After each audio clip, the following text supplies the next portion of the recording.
What are they delivering? What is that?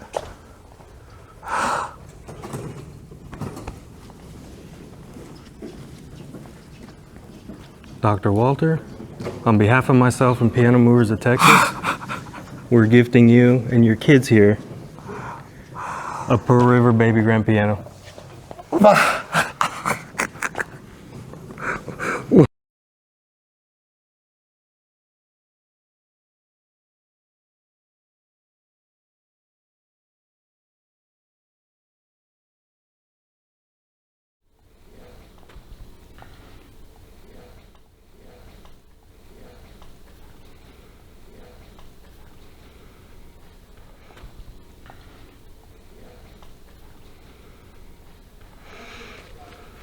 How do you feel? I just want to rock. I think the piano's gonna, as far as looks wise, Yeah. should be on the floor in the corner there by the flags. What do you mean the piano? The piano. What piano? Oh yeah, that's right. I shouldn't speak too loud. No, you should say it right here, right now. Well, we're gifting Ricky and this church, this Lifeline school, Pearl River baby grand piano, in about 2.5 hours. Okay. This could be good or really bad. Say really bad one more time. Really bad. But we'll see what happens. Well, hello, my name is Dr. Ricky Walter, and I am the founder, executive director, and CEO of Lifeline Children and Family Services. We are a nonprofit social service agency that serves a plethora of areas of ministry in our community, from foster care to adoption, to school education, to food and nutrition, to psychotherapy. My credentials, I have a doctorate degree in professional counseling, and I'm also a private practitioner. So I am in private practice, and I focus pretty much on working with children, adolescents, and adults with ADHD. I am also blessed, I would say, with ADHD. And so I'm just a natural person who's always high energy, able to move around, do things. But I didn't find out I was ADHD until I was an adult. And that started me on my journey of learning about what mental health was and how to best structure my life to fit into this big world that wasn't prepared for people like me. That's pretty much what I do. And I'm also a pastor, by the way. Part of this kind of birthed out of me being a pastor. I grew up in a family of faith. My parents adopted my 2 younger brothers. Then my wife and I adopted 6 children. We have 8 altogether. And my biological children actually adopted a child each. And so I have 14 grandchildren, and 2 of them are adopted as well. But I'm glad that I get a chance to share our journey, because we came to Corsicana in '96 from West Palm Beach, Florida. Woo! I can't even imagine the difference. Arriving here in Corsicana, I really didn't know what God's plans were for me here. Things that how could I contribute to the society here, and bring things that were not happening in the area. And so I decided, through a lot of prayer and consideration, what to do. It took me 18 years from leaving high school to go to college, because I didn't think I could.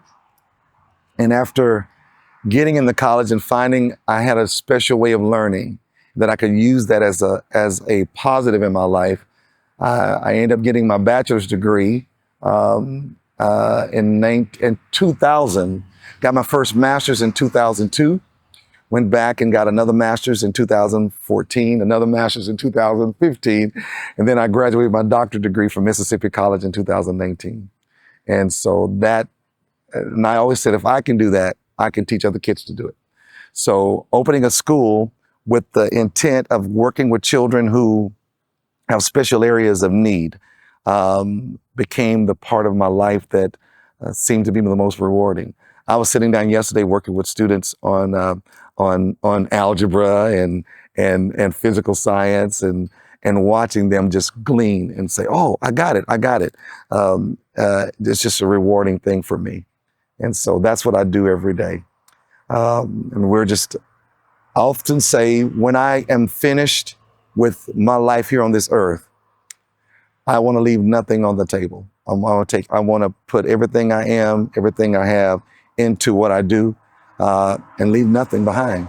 And that's the journey I am on right now. Part of what we're doing is trying to teach our children to be entrepreneurs or go into fields. Y'all excuse all the stuff, the wind has blown everything on our property. We come out everybody once a week and clean up, but you all caught me. Once a week? Yeah, no, it just blows in, and so Oh, sure. it doesn't. We don't have to be out here every day, but like these bags and stuff, we don't know where they blow in from, but they do blow in. So we own 4 acres out here, and part of our program is we're getting our food truck back up, and this is what we call our waffle on a stick bar. It's my son actually was the brainchild for this program, being our waffle bar.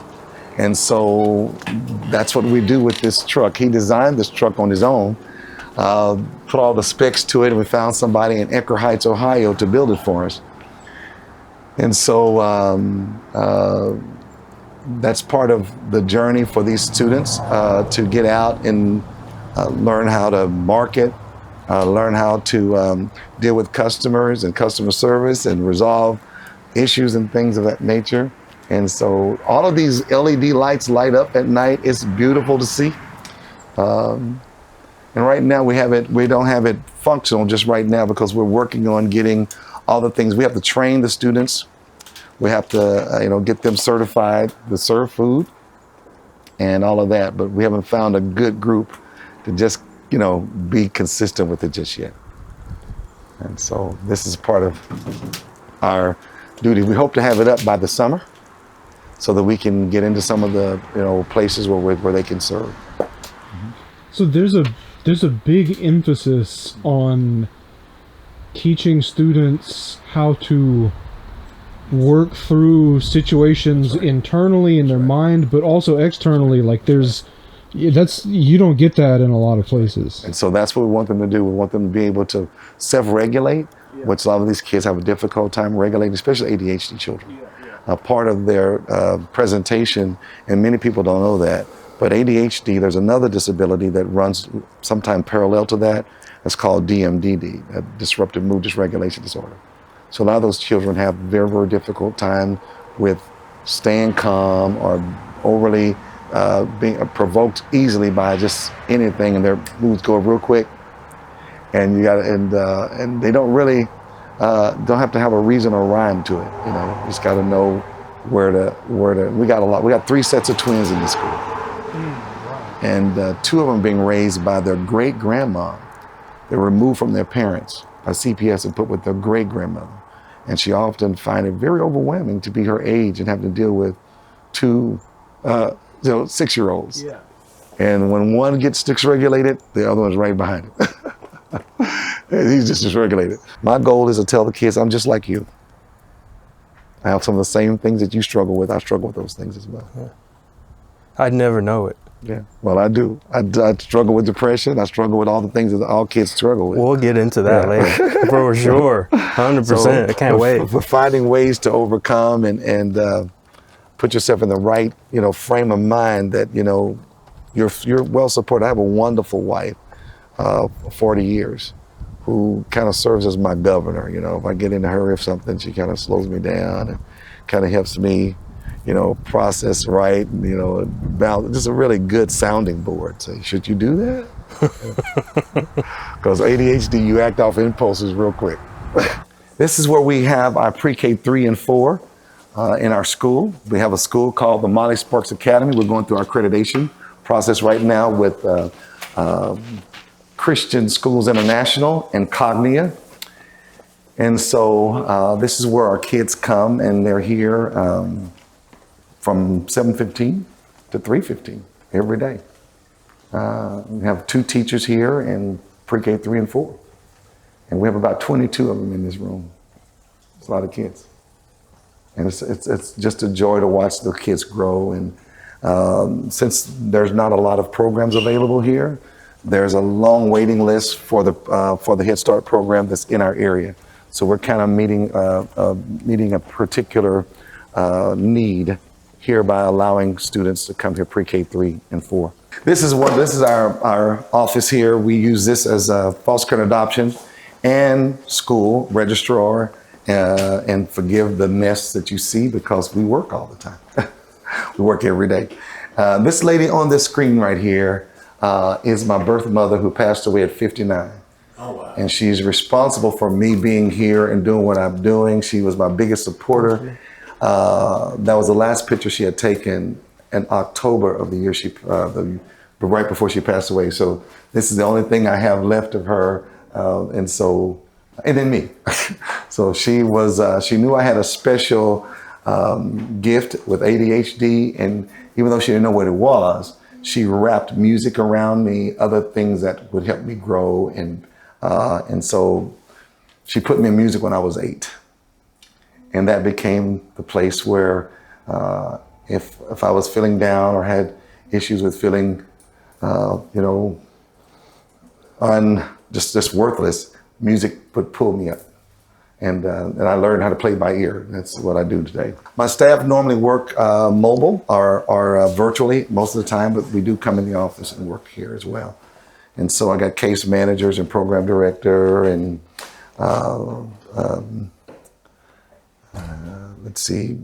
case aides and all of that. We have an office in San Antonio and one in Houston as well. So we do a lot of work for children.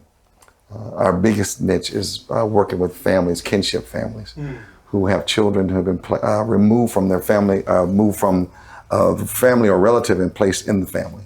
And so we work with those families, train them, get them licensed, because in the state of Texas, you cannot adopt a child that's in foster care unless you're licensed to do so. This is our first year actually working with these age groups. We've been working with high school students forever, for many years, but these are places where kids sit down and we either on the floor with pillows, or if a kid is having a real meltdown, we don't send children home. We work with them right here on the spot. We have our own behavioral specialists, and of course myself, I'm a therapist, so if a kid is having a really rough time, we just pull them out and circle them around them and just kind of love on them and get them regulated and get back into class. We received 200 boxes from one organization of school supplies. Oh, wow. And so every student comes in, they get a supply box. They don't have to do anything to get it. It's free to them. And so basically, we live off of donations. We have other donations like backpacks that is full of things that people donate. And so that prevent children from having parents who are already struggling financially to have to do something extra with that. Last summer, we had about 7 students who was actually earning an income through the Workforce Commission. Wow. Yeah. And so that's a part of our whole mantra of what we do. We want to be sure we can serve people in every aspect. Kids whose parents are struggling already, adding another, stream of income to that home can mean a little difference in a lot of different things. And teaching the kids, and these kids are very, very connected to their family. The majority of our kids are minorities. Probably 99% of them are Title I, which is social economic disadvantaged students. So they are already qualified for free and reduced lunch. And so we serve breakfast, lunch, and a snack every day to them free. And we're actually starting a program. We're working with another community, with the food pantry, to be able to send food home on the weekends in backpacks with the students who may be struggling a little bit with food, especially with all the things that's going on in the government right now. All right, Dr. Walter, thank you so much for having me. Thank you so much for allowing me to be a part. You do a whole lot. And every time I'm here, I get tired very quickly. I OD'd on B12 before I got here. So just to let you know. Just to keep it. You didn't bring any for me? I did. You don't need anything. You don't even drink coffee. Well, I don't, but it's just a natural adrenaline. Right. We need people like you. Can you break for just a moment? Because she's going to ask me this thing. She's going to Yeah, absolutely. Go ahead. No, this is good. I'm yeah. ready. Thank you so much. I'm You're ready. welcome. This is Dr. Johnson. It's nice to meet She you. is to meet a you. wonderful person, and she's the one that is spearheading all this stuff to help us get funding and all that kind of good stuff. If you'll just sign right there, Okay.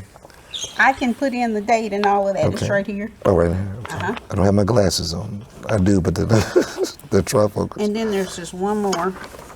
And then what I will do, Dr. Ricky, is take this to, sign right there. Okay. Take this to FedEx. Okay. We don't have one in Corsicana. I'll take it. I have Okay, one across okay, the street from okay, my house. okay. It's just those two places. And you have everything else you need? I got everything else I need. And then I'm going to load it up Okay. Monday morning, so we'll have to negotiate codes. I appreciate you so much. You are so welcome. Can't tell you how much. Okay. See you next time. Okay. Thank y'all for making the drive down. Thank you. And tell Jeff I can't wait to get with him. It's going to be good. Thank you. So they called me yesterday and say, hey, we got all this stuff ready for the grant. I thought, but we're actually normally sending in electronically. And but this time we're sending in a paper copy and electronic because they've been shut down. They were shut down until 2 days ago. So the government was. So we couldn't get any support. I've always felt where you're one of these dudes that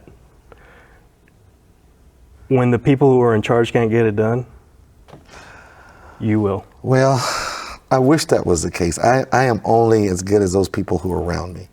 I have to give credit to all those people who are really I call the vision bearers, the one that I can articulate the message, but I'm no good without those people who support me.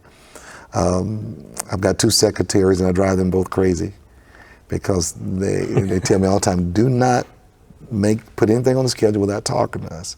And I always do it anyway, because and then it's their job to clean up my mess. So tell me about adoption services. Okay. What does that look like to someone who knows Nothing. absolutely nothing about it? How do you explain that to someone?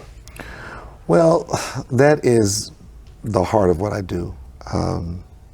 Being an adopted parent myself, I know the importance of children finding their forever home. And so when people reach out to us, normally it's through referral or somebody Google us or something and make the initial contact and say, hey, what is the process? Well, it's a very, very tedious process. I will tell you that. And it's not for the faint of heart.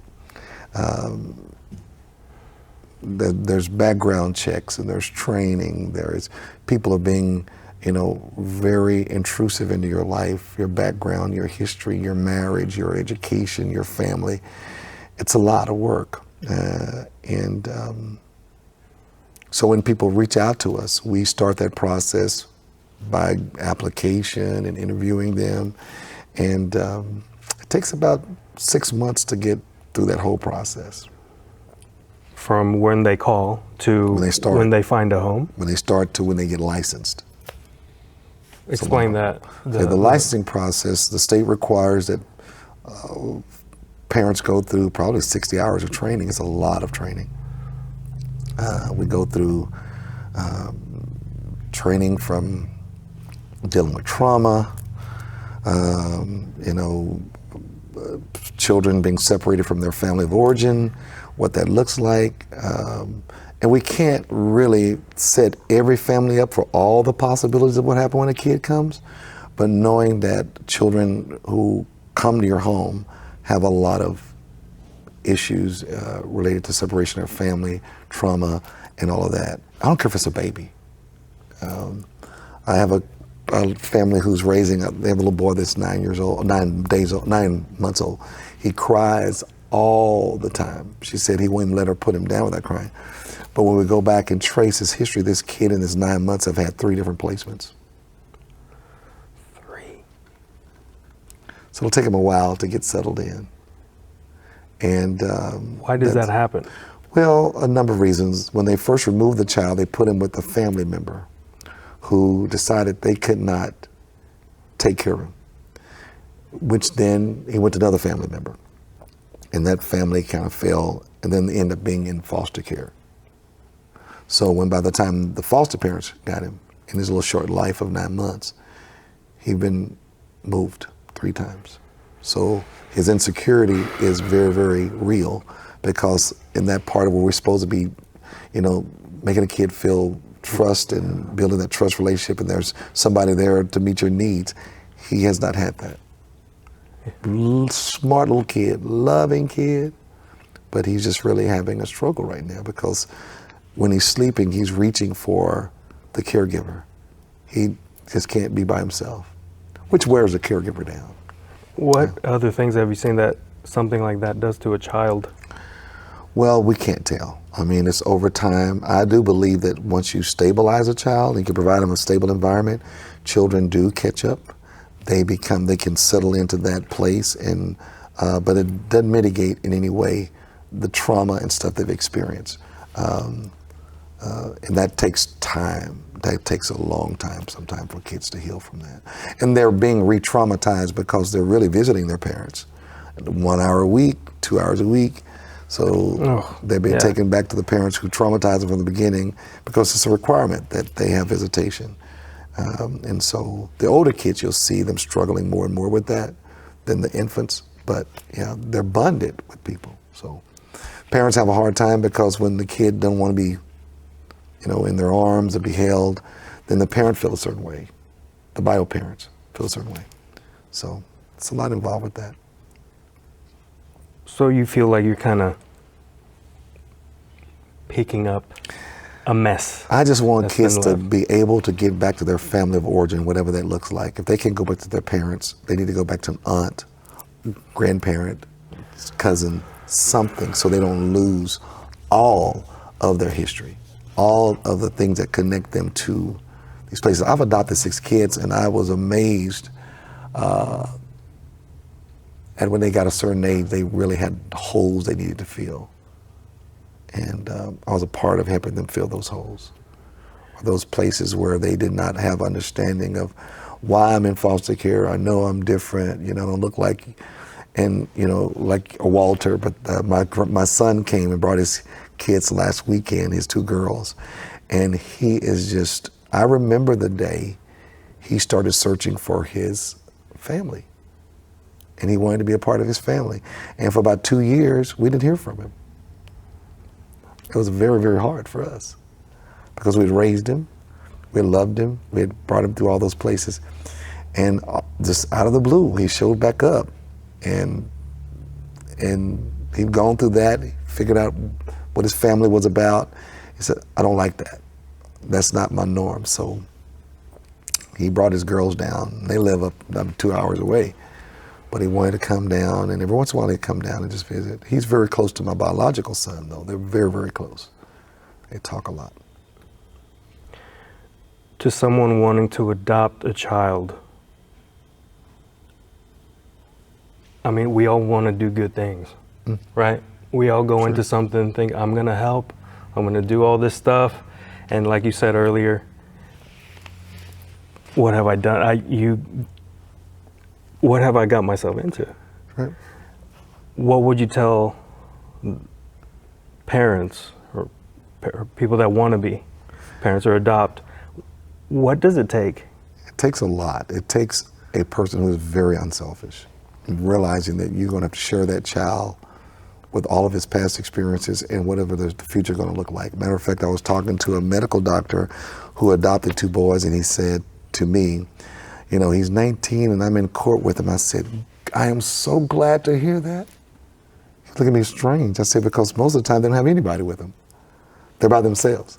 At least he knows his dad is going through this place with him. And the natural inclination for most people is to say, there's somebody else's job to do. Somebody else can do that. I mean, I can do what I can support, but it takes a lot for you to alter your life, bring in children who are not yours. And my wife has been such a joy to, those kids are so important to her. All of them have equal value to her, whether she birthed them or not. And And it's good to know. See, my parents adopted 2 boys. Their parents were in jail. My mom brought the first one home. I was 8 years old. And I kept thinking, oh, wow, this is the joy. This is so, for me to share that space. And then 5 years later, they brought another one. This child's biological brother. By the time Mom got out of prison, she got pregnant and went back into prison again for violation. So she had both of them inside the prison walls. My mom picked those babies up, and I have 2 brothers right now that went through. Now, this is a weird thing. Both of those kids were raised in the same family I was raised in as infants, babies. But both of them followed a trail that we just couldn't expect. Both of them went to prison, which set the course of my life. I actually volunteer in the prison today. I've been volunteering in the prison for about 15 years now. I do a series called Real Men. I do one attitudes and behaviors. I do anger management. And I enjoy it. I have 800 people on my waiting list right now.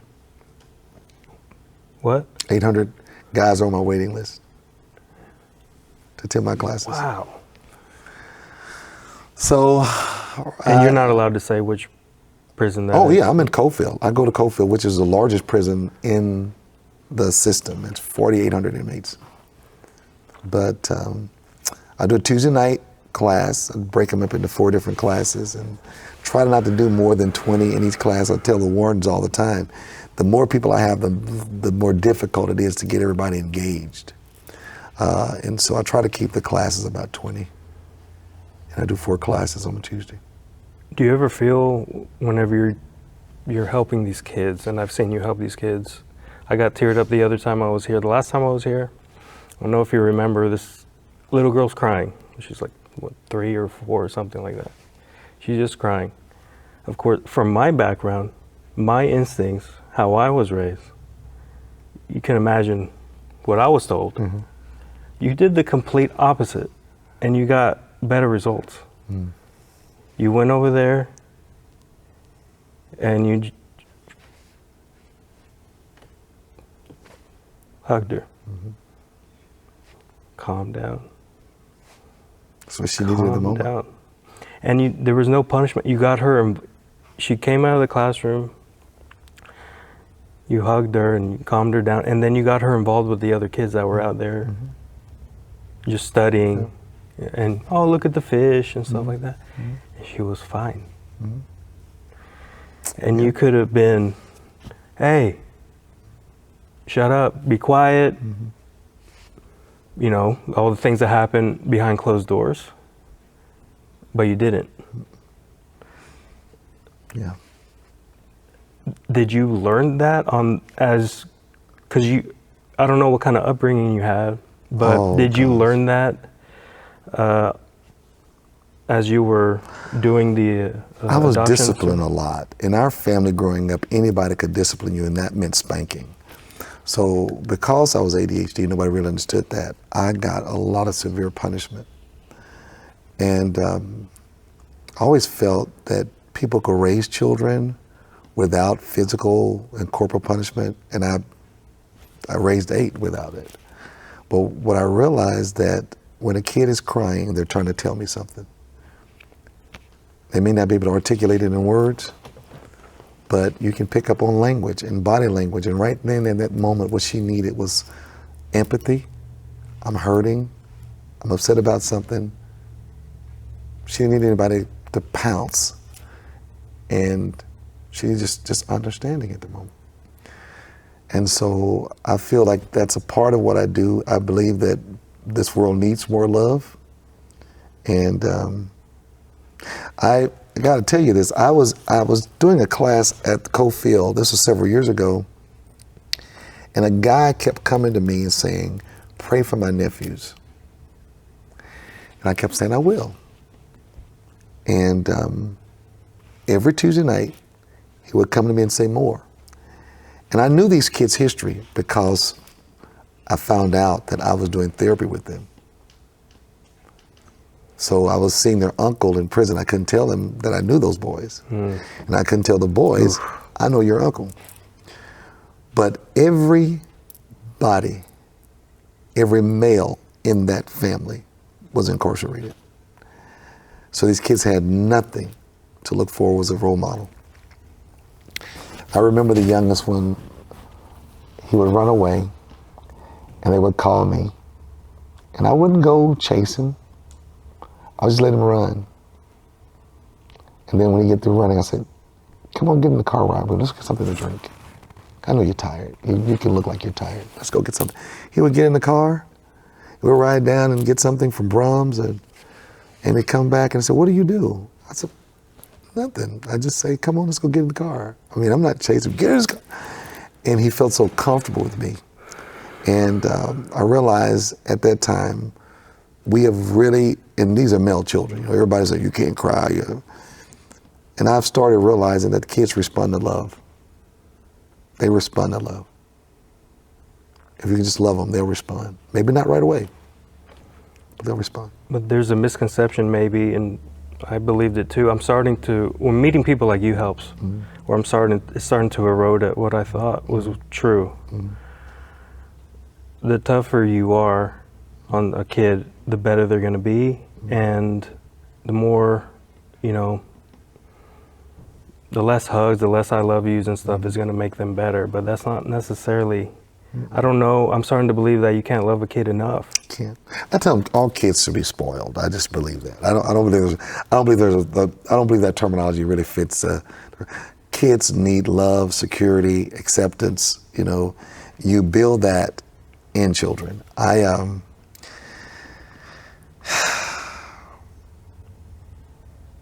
A little girl yesterday, well, her and her sister was having a really bout, but the mom had just been incarcerated, came out of prison. These kids are in the school, and they were just really having a rough time with each other. So I let one shadow me, and this was yesterday. And she did so much better, because I'd already prepared my mind of what I was going to do when I got here yesterday. And we worked so well together. And I remember when that girl, when I first tried to hug her, she was resistant. And now, she's sitting close to me.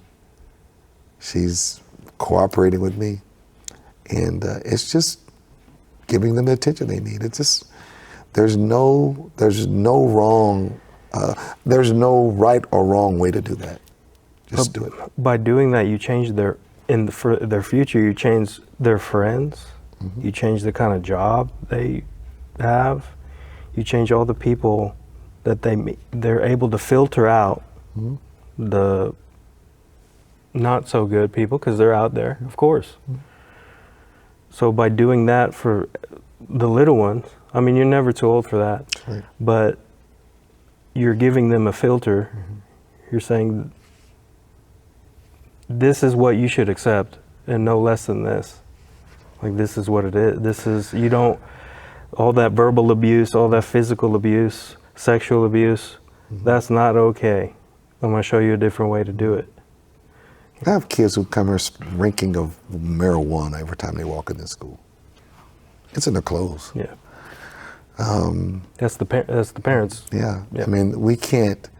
I realize that some of these kids are going to go right back in their environment where there's domestic violence, there's anger, but at least those 7 hours a day, they need to be able to come into a place and feel safe. And I feel like they're always under a microscope. So don't let anybody in this school criticize children. They cannot demean them. You mentioned that last time, that does not fit the criteria here.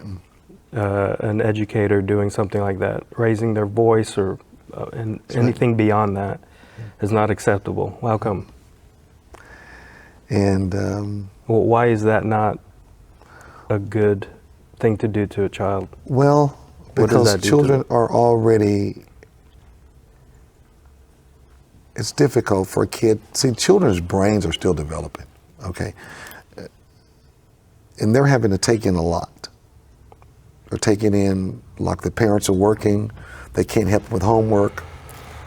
Some of these kids go home into chaos. They leave the school and go into chaos. And They need a reprieve. They need a respite. They come here and they're supposed to be. So if a kid needs to sleep, I let them sleep. We have a kid who's on the autism spectrum, and I've been working with him with the language. And my mom was a speech pathologist. So there are things I learned from my mom to just deal with language. So there's sometimes I'm just sitting here, I'm just dealing with language, and I read, and just touching his face keeps his attention. I just be very close to him and trying to pronounce the word, and he is so wonderfully growing. Parents brought him to us because the school district wanted to put him on what they call a life skills class. Life skill is where they contain him in one room. And normally they're in a room with kids who are lower functioning than they are. So the kids don't really progress at all. The parents said, I cannot put him in there. She said, I want to. So he comes to school every day, but there are some days he's been up all night. And he just needs to sleep. So I let him sleep a little bit. I get more out of him when he's alert than I can working with him when he's sleepy. Can't get anything out of him. You don't say tough it out, Yeah. deal with it. Yeah. And I believe in children being hydrated so they can eat all day long in this school. We have snacks all day long. We have drinks all day long. So they don't have to ask for it. They go to the box and get what they need. And so kind of like it's just different flavor school. We started out with the charter school, and the charter school walked away from us because they said, I don't understand what you're doing. And I'm afraid I'm gonna get in trouble. I said, no, I get it. A lady called me yesterday and said to me, I went to your school years ago. My child is being bullied. And I need her to come out there because she's just not doing well. And I said, call me Monday. We'll find a place for that child to go because they don't do well. I have a little girl, and right now, she got into a fight with the girls, beat her up. They fought her last year. The same girls, now they're in 9th grade, and it's worse. So her parents called me and said, I just can't do it. The girl is a straight A student. She was teaching me algebra yesterday. Woo, we're working together with algebra. So, watch this out, girl. So I told her, I said, if I get the answer right, no, if I get the answer wrong, I'm gonna give you $1. So I got the answer wrong. It's supposed to be a -2 instead of +2, but we got the 2. We just didn't do the negative. We didn't do the exponent right. But it's wonderful watching these kids grow and glean. And we have music. We have physical education. We are really trying to build this thing into a science. So we started with a charter school. 2 weeks into the charter school, we're on our own. No money, no funding, nothing. And I told the team, before I send these 60 kids back, I'll educate them free. So we do, every day. And I got wonderful people here. My principal is certified as a principal, was a principal before she came here, and a curriculum specialist, IT, everything, gifted. I'm glad she trusts the process. Those people that you saw came in here today, those people are people who get around organizations like ours and help find ways to fund them. Because it's not a very popular program. Because these kids get a chance, they should have an opportunity to grow as a whole person, not just academically, but as a whole person. Right. Because in regular school, it's just it's your grade, right? That's what makes you a value, is the number on the piece of paper that you get. We're going through the accreditation process right now with Christian Schools International and Cognia. And that is a very, very tedious process, but we will have our provisional accreditation within the next few weeks. And that's what I was wanting. I wanted to make sure that school met a high standard of education. But not just education, but we want to meet the children's needs spiritually, socially, intellectually. We want them to be stimulated here in this school. So we got a lot of outside stuff going on. So I learned kids don't just learn by sitting in front of a book. They learn as a whole person. I got 2 kids. One little boy, just to bring this, he'd actually been kicked out of 2 public schools. Well, was kicked out of 1. They said he was doing gang signs and all this. And he has a limp, so he has a abnormality. And so another school district said they weren't going to take him because of all the stuff that he has a history of. That kid sat in front of me, he and his mom. Mom speaks no English. Got an interpreter in there. And I asked him, so what if I let you come to school here? He was crying. He said, I just want to go to school. And that kid is doing very well. I mean, he's doing really good. I met him the other. Did I meet him? Yeah, That was him. That's right. Little 7-year-old kid, 7th grader, don't have a chance. But here he's just excelling and doing very, very well. And those things are what bring me to that place of God. So what would have happened if that kid had had to sit at school all this year because nobody would take him? Well, a lot of teachers and some parents, they don't want to. It's better to just Push him aside. push them to the side. And this kid told me I was being forced to do this by the other kids or I would get beat up. Oh, so you either do what I tell you or I beat you up when you're at home on the bus. So what would you do? You're a little bitty puny kid, small in stature? I'd probably do the same to keep from getting beat up. Right. So, but the kid is doing very, very well. And I watch these kids grow. And at the food pantry, so we took a food pantry on Wednesday, they worked all day from 9, we fed them at 11, they went back to work at 12, and there were cars lying down the street. I saw that on Facebook. What a wonderful opportunity to show them a side that they never get a chance to see. I saw those pictures, and I was like, those kids they're going to remember. That's right. When their life pivoted. Right. And they're asking, when can we do it again, Dr. Rick? When can we do it again? I said, well, let's make a deal. You get in there, because all of them had to take exams and stuff. You get back, take your exams and all that kind of stuff, then we'll see about next Wednesday, make you do an hour and a half. But those kids love the opportunity to serve. It's one thing, and I think this will be a theme during this, whatever this thing Taylor and I are doing. I don't know what it is yet, but it's the importance of volunteering. Yeah. No matter how much you have, because that changed my life, was volunteering. One of the things that changed my life, but a very important thing was volunteering. I don't know if it's just me getting older and looking at the past, but it's becoming more about, number one, me. How much money can I make? All of this stuff. And you get wrapped up in your own life, your own problems, even though they're important. I'm not saying they're not important problems, but they're your own problems. You get wrapped up so much in your own life, which there's a selfishness to that. I don't think a lot of people understand. You're just focused on this. Meanwhile, what's going to get you out of that? What's going to help you get you out of that? If you really want it, go help someone you don't know, or go do something in your neighborhood, or something, or clean up your house. Just start small, work your way up.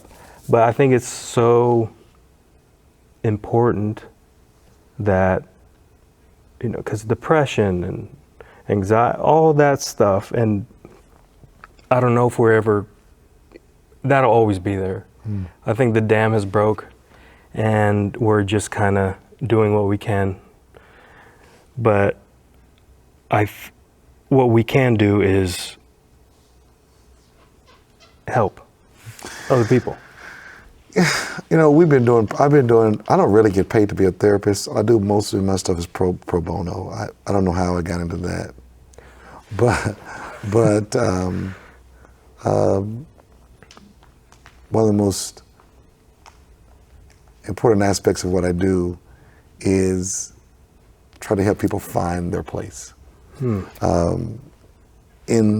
the world. One of the hardest things to do is get men to come into therapy. I can't hardly gosh. get them. Men, I mean, but normally men come in because they have to come in, because if they don't, their marriage is going to end, or the wife would give them an ultimatum, or something of that nature, or they're being forced to come in by court or something. Yeah, that's not. But you know, a person who's dealt with depression, because ADHD, you never really feel valued or seen. So you get punished a lot, you get, you know, reprimanded a lot. So that becomes your life. Never could do that. Matter of fact, I would be in trouble and didn't know why I was in trouble. You know, so, and people will say, because with ADHD, I can hear a person. I tell parents that your child can hear you in the environment. They get used to your voice. So when you call their name, they say yes or huh, and that's all they hear. They don't hear anything else. And so by the time you get to what I tell you to do, it's oh no, now I'm in trouble. Yeah.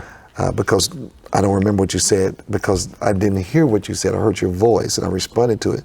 So I try to teach parents that part of depression has something to do with the way I've been handled.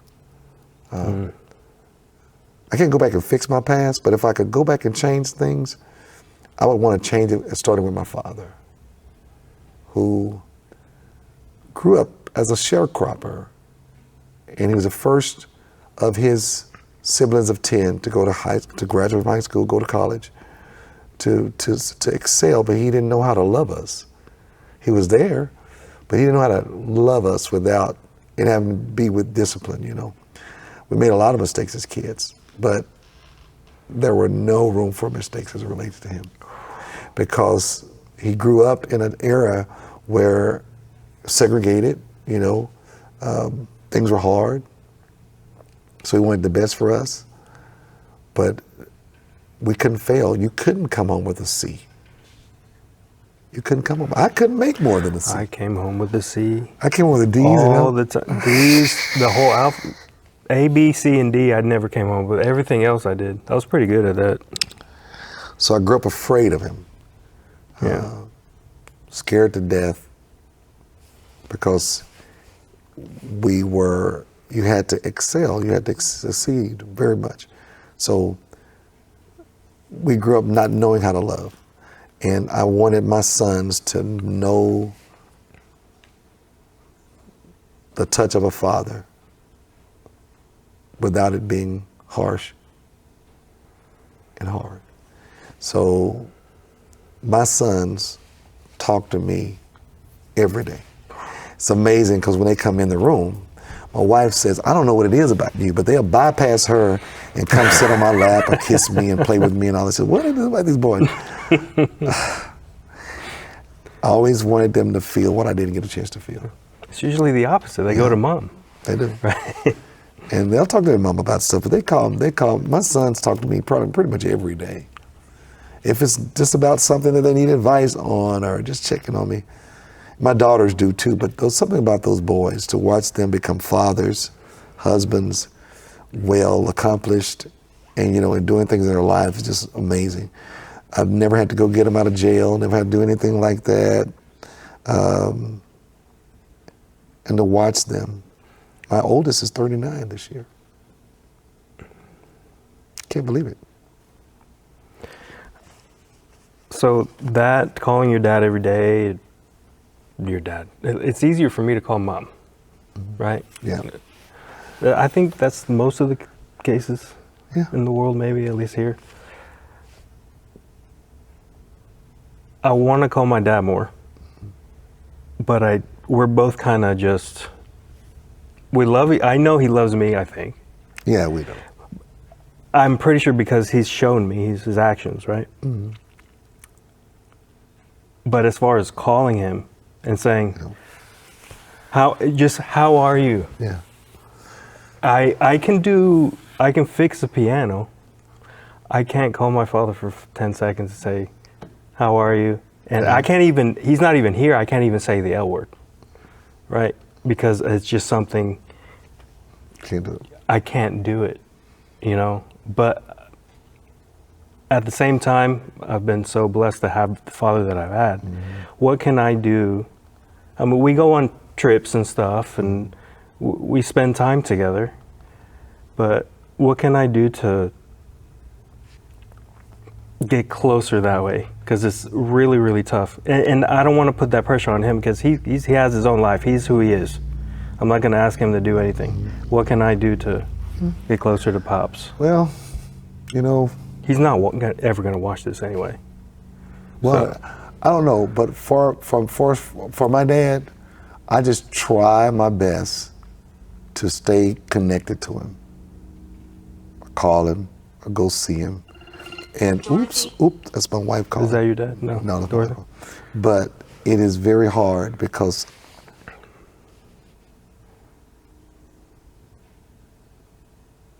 he's always in a hurry. It's very intentional. When you call him, you do what you got to do to get off the phone. You know, but there's no right way or wrong way. I just say what works for you is what you do, and what it looks like is going to be okay. That you all know that you love each other. It just look different than what it looks like in other places. But you know, I mean, I know he loves me. I know if I would, if I was going to have a dad, since I did not know how to choose one, I guess he would have been the best one, because he really taught me a lot. Yeah. Taught me how to, be responsible, taught me how to, respect women. I watched him. My mom never worked outside the home. My wife had never worked outside the home. He was the first African American to graduate with a bachelor's degree from Texas Wesleyan's undergrad, their business administration program. He was the first black to graduate from the business administration program at TCU, and this was like the early 70s.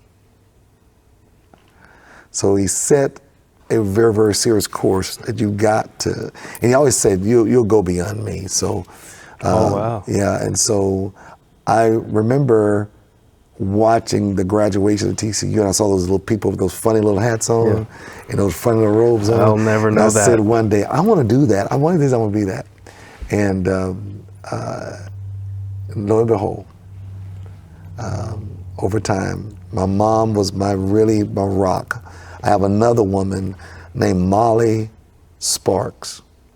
She's my godmother. She's been my godmother for probably 50 years.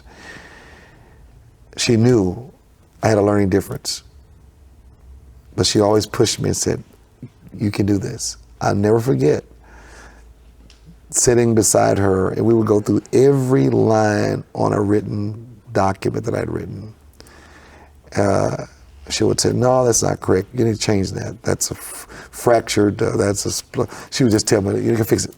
So I would sit there and fix it. And I attribute my success academically to her, because she said to me, you need to go back and get your doctorate degree. I said, Mom, I'm not doing that. I'm not doing that. What do you need for me to do that? She said, you need to do it before I die. So finally I enrolled into school. And I would say that was the easiest academic journey I'd ever taken. But a lady asked me in my second semester, who taught you how to write like this? I said, write like what? I started going back to every opportunity my mom would sit down and make me write correct, fix it, do this. And learn how to use colons and semicolons and all that kind of stuff. She really pushed that in me. And I thought, she said, you're the only student out in this whole program that I don't have to send to the writing lab. I'm thinking, really? So things that had been instilled in me over the course of years, had no way of knowing that it was whatever. It was only when I was tested in those places that the lady said, who taught you how to write scholarly? I said, scholarly? What's that? I don't know what scholarly was. But You even have a pen in your hand. I do, but it's ADHD. Sure, I noticed that too. Yeah, I was going to say, I'm like, he needs that right now. It's Why do people with ADHD we need learn that? more when their hands are moving. See, You learn ADHD, more. yeah, ADHD kids, we do a 3-5. So they work 15 minutes a day, off 5 minutes. Work 15 minutes, off 5 minutes. Work 15 minutes. Throughout the whole In day. spurts. Yeah, because you got to break the monotony of learning to let them recalibrate, and they'll pick up more. So you'll see our kids moving around a lot. I say, hey, take a break. When I see them drifting, I say, oh, take a break. I work for 5 minutes and take a day off. Yeah. Oh, day. And then I work for another 5 minutes. I'll take a day off. So I think I have the opposite. I don't know what that is. I think that's just being lazy. But it's amazing to see, because I teach every teacher how to be in tune to the child. And I'm talking about depression. I knew I was depressed. Well, I knew I was sad when I was 7 years old. I know it was very, very sad. 7. Very sad. Cried a lot. Missed my mom when she would leave me at school. I didn't fit in. Didn't fit in anywhere. At 7 years old, you knew something's not all right. Sad, very sad. Because I know I was so different from everybody sitting in the class. And I couldn't remember what was said to me. I couldn't remember what the teacher said 5 minutes ago. I just couldn't remember. I was very sad. And I was introduced to music as a kid, and at that time, it was not as being a male playing the piano. Oh no, playing the piano, you weak. Yeah. You're a sissy. I still fight with that myself. Oh man, boy, I went through that at 7, 8 years old, and it was only as I got older that I realized that was my strength. That was my, kryptonite always made Superman weak, right? So criticism was the kryptonite that always made me buckle. People criticized the way I look, I walk. It was like, but that music, if I sit down at a piano and start playing, it would take me into the whole, and so I could play for hours on end. Till my father got tired of listening to it. Said, get off that piano. But I would play. But you were playing good. You just weren't playing. No. Chopsticks, right? It was something that, and I was simply writing a piece of music the other day, and was writing some lyrics to just playing a chorus. And I just started writing lyrics, and I said, see, this is what fills my day, because no matter what's going on, I can always come back and sit down and start playing an instrument. That's what I do. You tuned them. That's why we met. Tuning my piano. And do you know I probably only played the piano 3 times since you left? I believe you 100%. Only 3 times. I'm surprised that many. Yeah. Only 3 times. I can see why. Why? I can see why. You only play it 3 times. Why?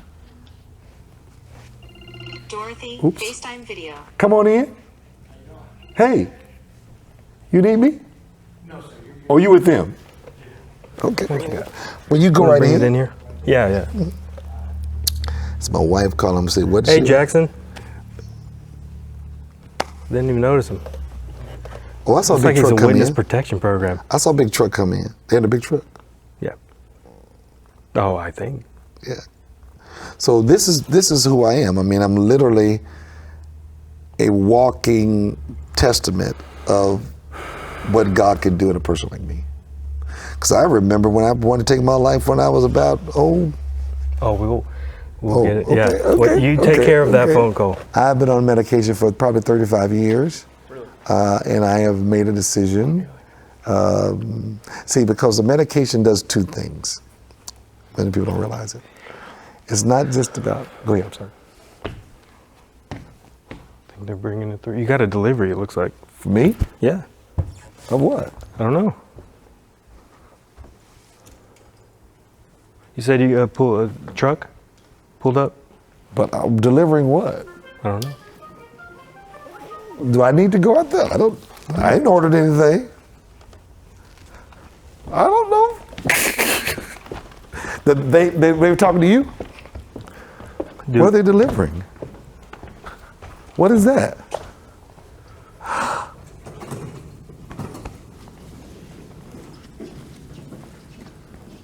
Dr. Walter, on behalf of myself and Piano Movers of Texas, we're gifting you and your kids here a Pearl River baby grand piano. Wow. You need a break sometimes, and you can just hop on over and just play this thing. And your kids too can learn, but you know, usually when you give people something, you don't put conditions on it. But I have one. As long as I'm a piano technician, and as long as this piano is here around your kids, you get free tunings for life. Mondo, you just... Woo. Wow. My blood pressure just went up like this, you know? Now you're gonna set this up by yourself. No, I'm kidding. Come check it out. My heart is racing. Gosh, I just cannot. I'm dizzy. I know you sit down somewhere. My goodness.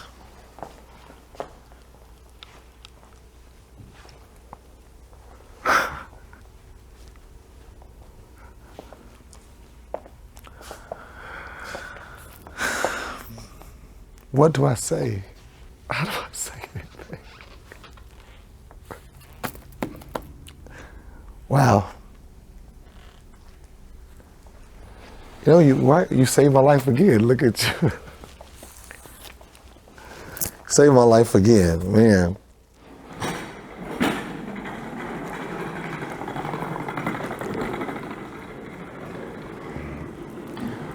Wow. Man, you had this planned? Huh? You had this planned Did all I have this this plan? time? Of course I did. I'm sneaky. You already know me well enough. You should have expected this.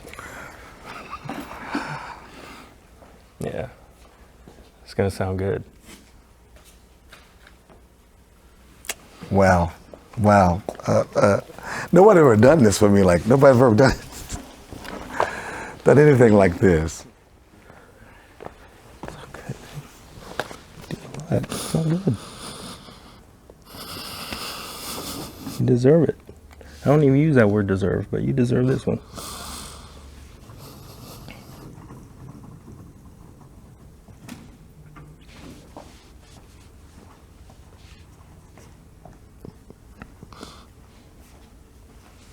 I hope those are happy tears. I hope. It's not the finish you wanted. It's like I wanted some polished ebony. Man, just nobody's ever done that like this. I'm sure there are plenty of people who would say the same about the kindness that you showed them. Absolutely. 100%. Well said. So, you play the first thing that you can think of, right off the bat, or how you feel, right when you sit down. Ooh, Jesus, this is a lot. Congratulations, you get. Thank you. Man, I have to give you, man, I just got to give you, my mom is going to just be, oh, she may not come. She may know, this is the only church she's going to come to now. Hey, Mom. Hey, babe, what's going on? Wait, turn around again. I couldn't. I see a beautiful piano, Yes. and that's all I see. That's all you're supposed to see, Mom. Well, that's your beautiful piano that you got, isn't it? No, ma'am. This is in the facility. That's in the church. Yes. Oh, I'm so glad you got a piano, a real piano in the. Yeah, I see it's in the church sanctuary now. Yes. It's beautiful. Did you move it from your house over there? No, ma'am. You would be surprised. I have to tell you the whole story. It's gorgeous. I've always wanted you to have a piano in the sanctuary. I know. I know you've always talked about that. I never could imagine that happening. How did that happen? It's beautiful. Mama, Let me hear you play it. See, I told you she always wanted me to play it. Play anything you want to. Okay. It's yeah. Won't you sing? Jesus.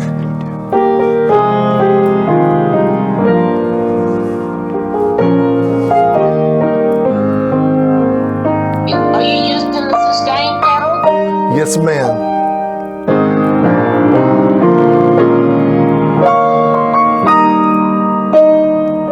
Somehow the sound is not coming through very well.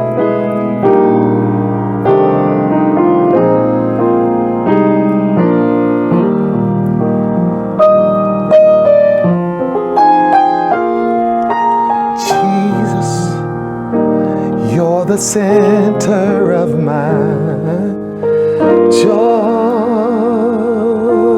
What key is that in? E flat. All that's good and perfect comes from you.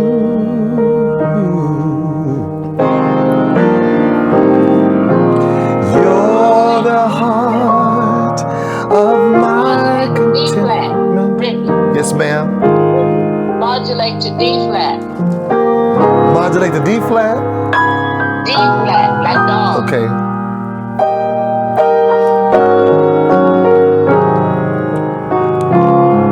When I've lost my direction, Yeah. you're the compass for my ways. That's better for you. You're the fire and light when nights are long and cold.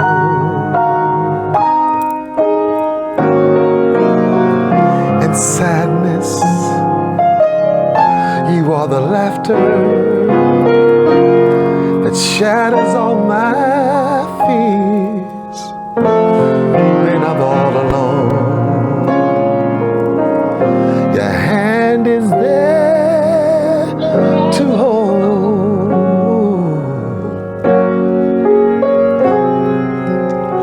Jesus, you're the center of my joy.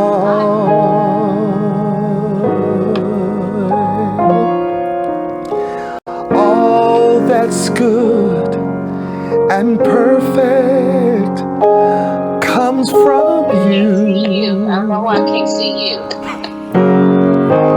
You see myself. You're the heart of my contentment. I can't see you anymore. Hope for all I do. Now I see you. Jesus, you are I guess it's a little bit low. the That's beautiful. center of my joy. Jesus, yes. The center of my joy. When I've lost my direction, she's the gift that keeps on giving. Oh, that is just beautiful. I knew you. Well, how could that happen? I'll have to tell you about it, Mother. I can't.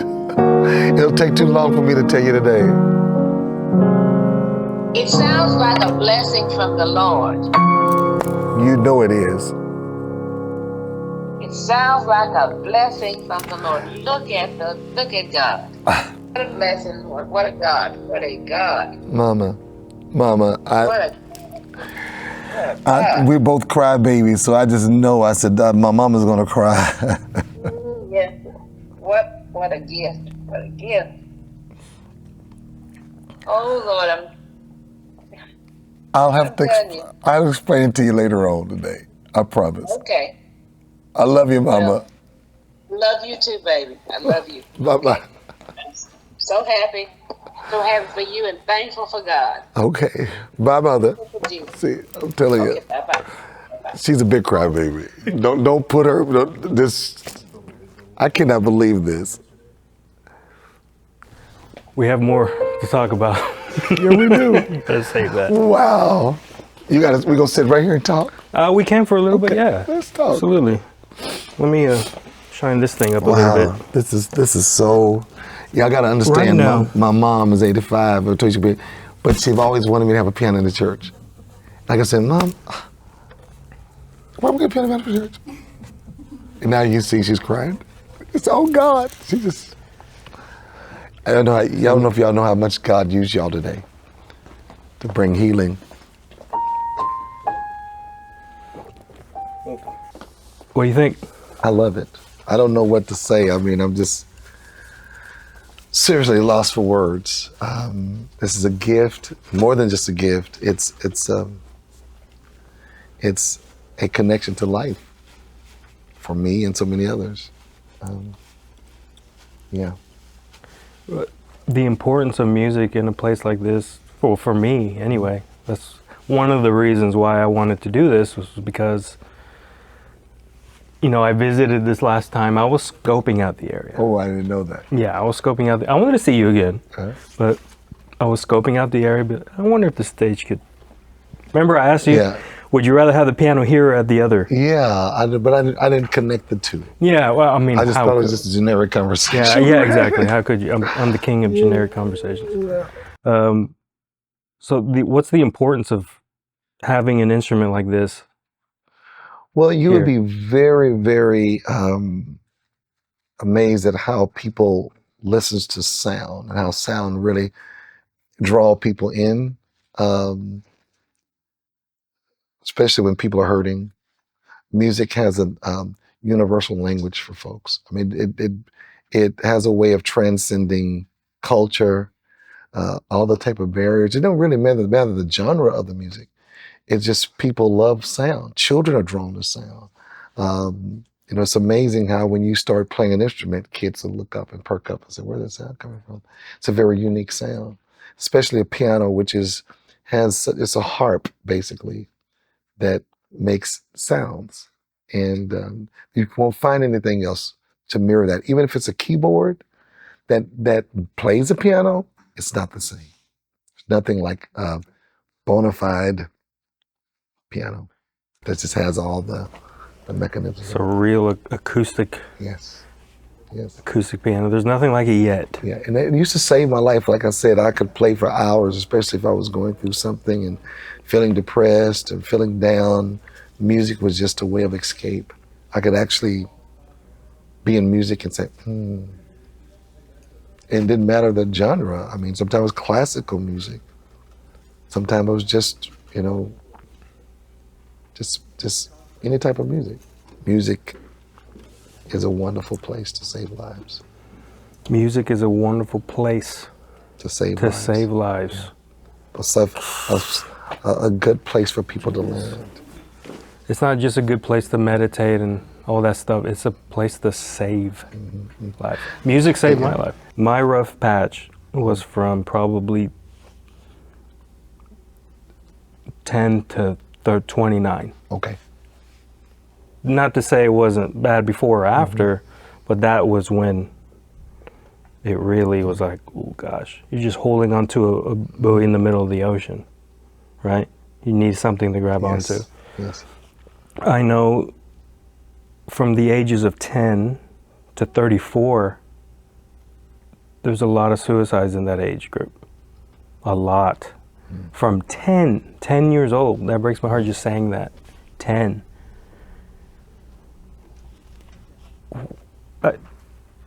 And the ripple effects, I would say, I think the numbers are between 49 to 50,000 people a year in the United States do that. They commit suicide. And the word suicide now is becoming censored. I don't know if you've noticed that. They call it unaliving themselves or offing themselves, oofing or themselves or whatever. How can we get serious about that topic if we're not even allowed to say that word? You know,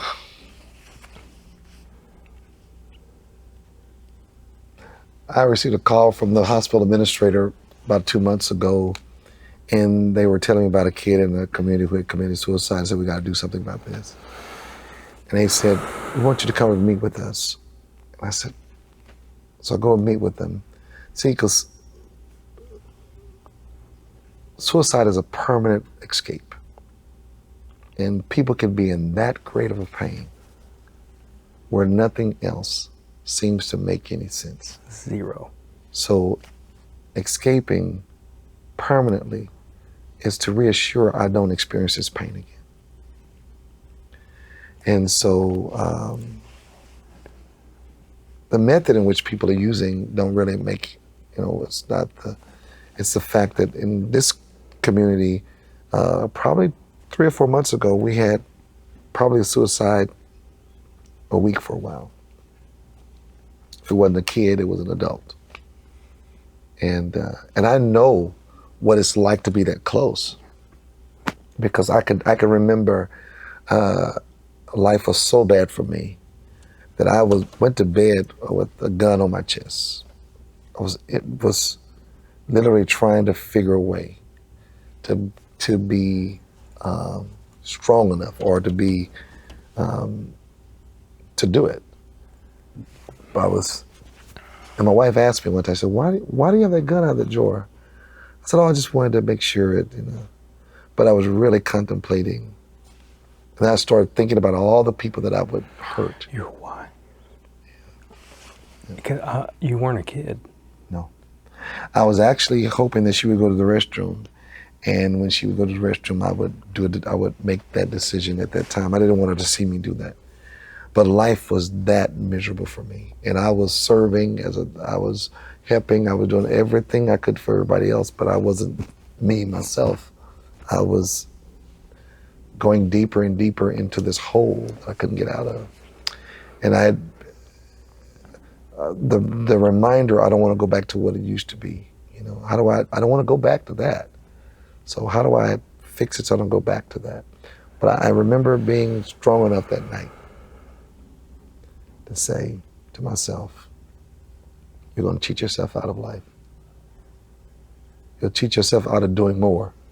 Yes, not right. It's not good right now. And you may lose everything. I may lose everything. And I think that was the hardest thing, because I was so close to losing everything.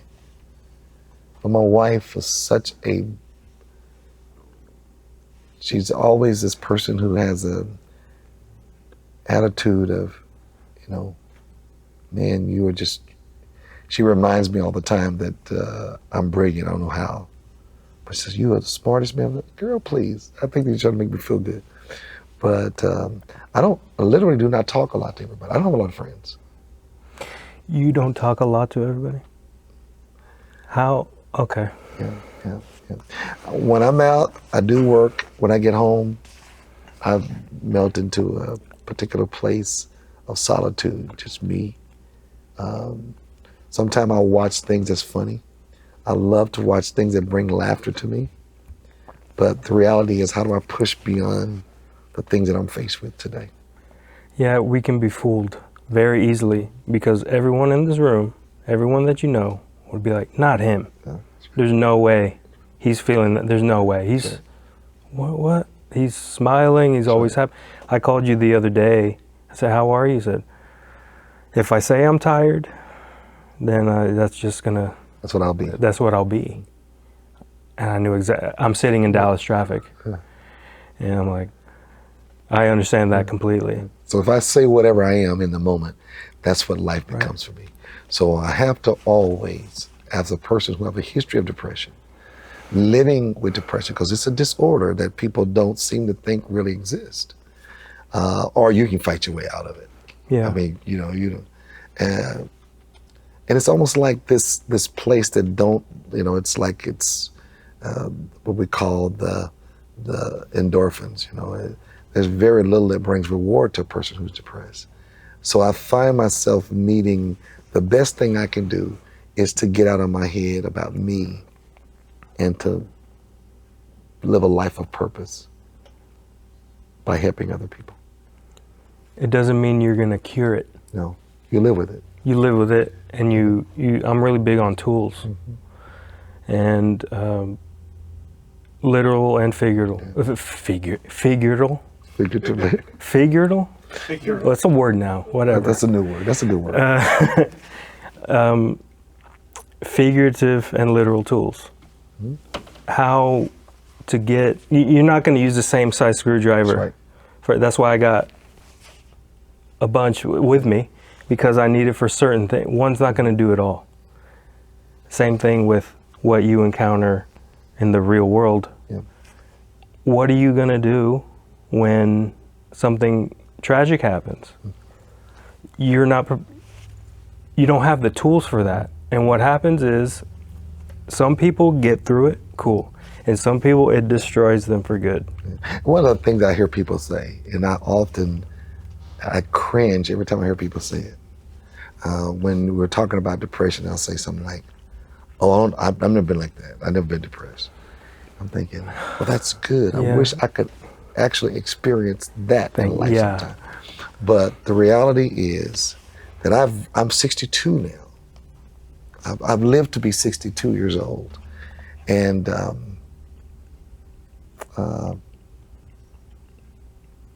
don't remember a time in my life where, I don't care how much money I had, how successful, that I did not experience sometimes the feeling of loss and isolation.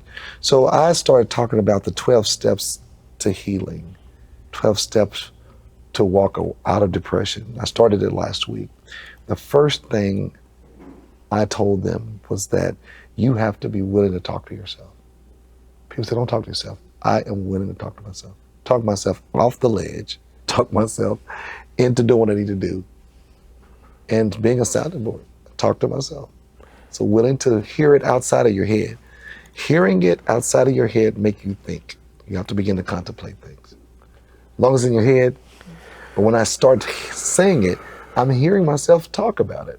I'm hearing myself say it. I'm thinking, oh, yeah.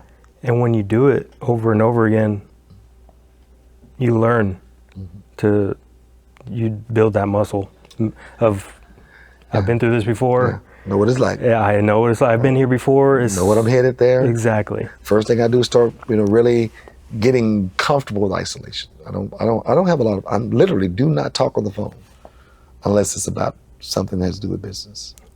Kids and all that. Kids, whatever. Me. Yeah, well, it's just business. the joy of, and this has been a growth process for me. It really has been a growth process. I will never say that I'm a licensed clinical professional I have a license for chemical dependency, a license for licensed professional counselor. I'm a nationally board certified counselor. I have, some expertise in several areas. But she said, "Oh, you got all these names, these labels behind your name." I said, "No, you don't understand. All of those things I've lived." And I think what makes a good person to deal with depression is someone who lived it. So I can always empathize with the person who comes in that room and sit down and say, last night I was almost at the end. And I'm saying, yeah, tell me about it. Literally last night. Yeah. I was almost at the end of the wow. So, and I make a commitment to myself that if I'm gonna be available for anybody, those are the type of people I want to be available to. So I always share my information. Hey, text me, call me. It's amazing how some of us do that. We actually have places where just words of encouragement, words of affirmation, words of appreciation goes a long way to people who it don't remove the depression, but it surely helps the person get to the 100%. That's why I try my best to be, and I do an okay job, I think, for anybody, doesn't matter who it is, you or a fast food worker or another tech, or it doesn't matter. Treat them like they're on the ledge, because you don't know. You have no idea. You could change what their actions that night. they may not wake up tomorrow because of you say something hurtful. But you know, there's joking and then there's being mean. But you say something hurtful, they're like, they take that as they're right. You know, I started this journey of dealing with depression my first year in grad school.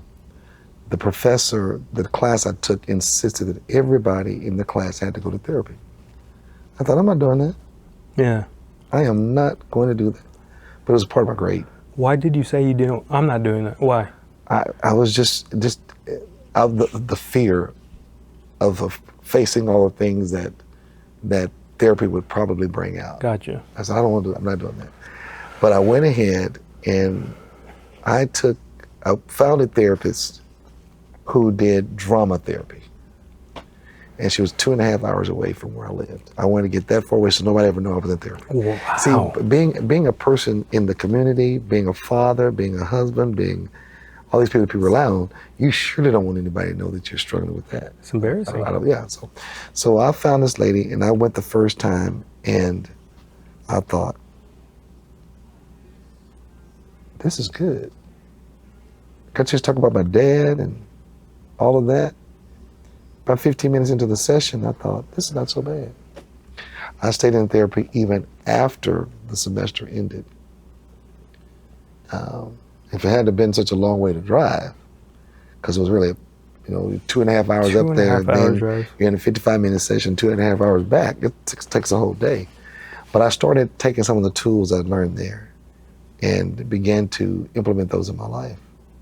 And so I'm a public speaker. I mean, you put me in a position where you say, hey, take this subject and I'm going to give you 15 minutes. You'll think I've been mastering that subject a long time. Yeah, I got to give you 2 hours. Yeah, just put me out there. Yeah. So the first thing I admit when I do public speaking is I tell people, I am ADHD. And I suffer with DMDD, which is a depressive mood disorder. But it's more deal with the emotions or the mood, disruptive mood dysregulation. So you'll see it coming out in anger, you'll see it coming out in depression or sadness or feeling overwhelmed.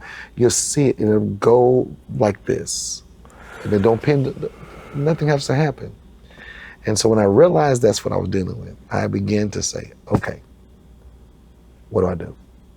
My wife knows when I'm dealing with that. You took a responsibility. Yeah. You said, this is on me to change it. That's right. And let everybody know around me that when you see something, say something to me. Because not always am I picking it up. As in, you're a little moody right now. Yeah. Stuff like that. Yeah, tell me. Hey, what's up? What's going on? Hey, check in with me.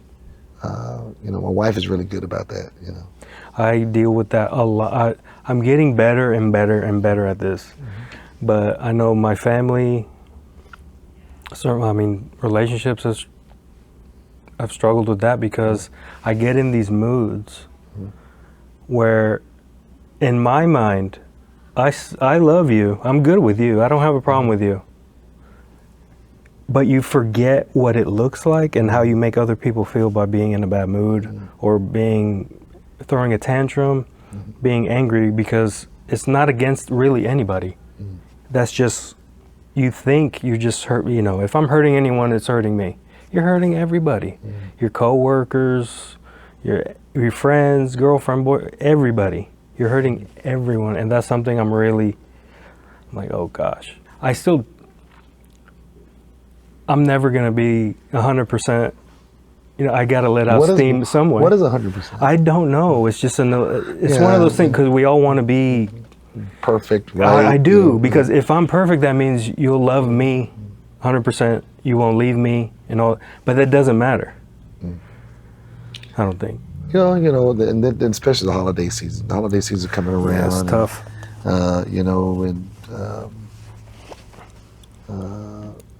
During this season, I've been going to bed probably at 7:30 at night. Yeah. And you stay asleep? No. Oh, you just lay in bed and decompress. I'm in bed at 7:30. Okay. I'm up at 1 or 2 o'clock, but I'm gonna What be are you there doing at again. 1 or 2 o'clock? I'm up. That's my day starts. Your brain, your day starts at 1 or 2 o'clock. Yeah. And I go all day until 7:30 at night. If not in session, so sometimes session nights. But I don't get sleepy. I don't take naps. I haven't seen you yawn once. I don't. All the times I met you. I don't ever get tired, don't get fully exhausted or anything like that. So I'm always on this adrenaline high. So I always have to watch myself because the body is not able to stay up there that long, not forever. So you'll crash. And so I have to be mindful of myself.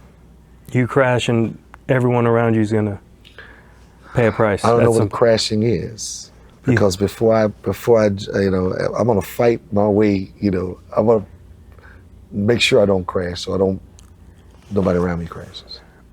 What would you say to a 10 to 29-year-old or anyone really who's thinking about ending their life? It's a good question because there's It's no an right impossible answer question. I know. to that.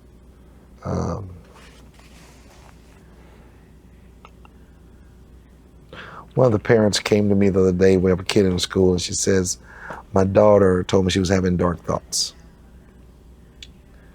And what do I do? I said, "Listen.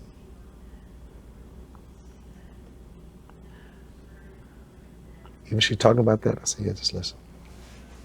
Because most of the time we try to correct the thought instead of just letting them talk about it.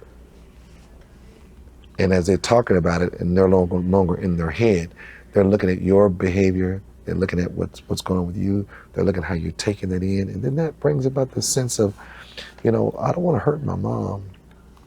If I do that, it's going to hurt my mom. So I don't know what it's like to, again, to live lives that don't have something going on. We need to stop lying to ourselves. Everybody's not happy with their marriage, their body, their lives, their accomplishments, their achievements. A lot of people are not. When a colleague of mine, some months ago, talking about this channel, the Depressed Piano Technician, you get is everything? Are you okay? And stuff like, God. And I'm like, do we not live on the same planet? What planet are you living in? Because I want to live there. Yeah. What are you talking about? It's a good. Yeah. The title. It's a title. That's all it is. But there's a lot to be down about.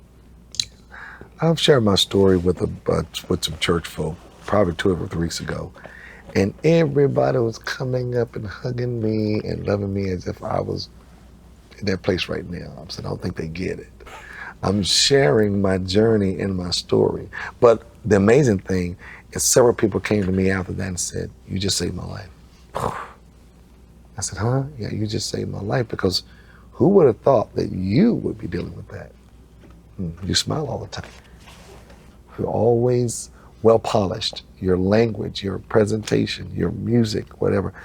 Because when I walk out on stage or whatever, I forget about the life that I'm living right now.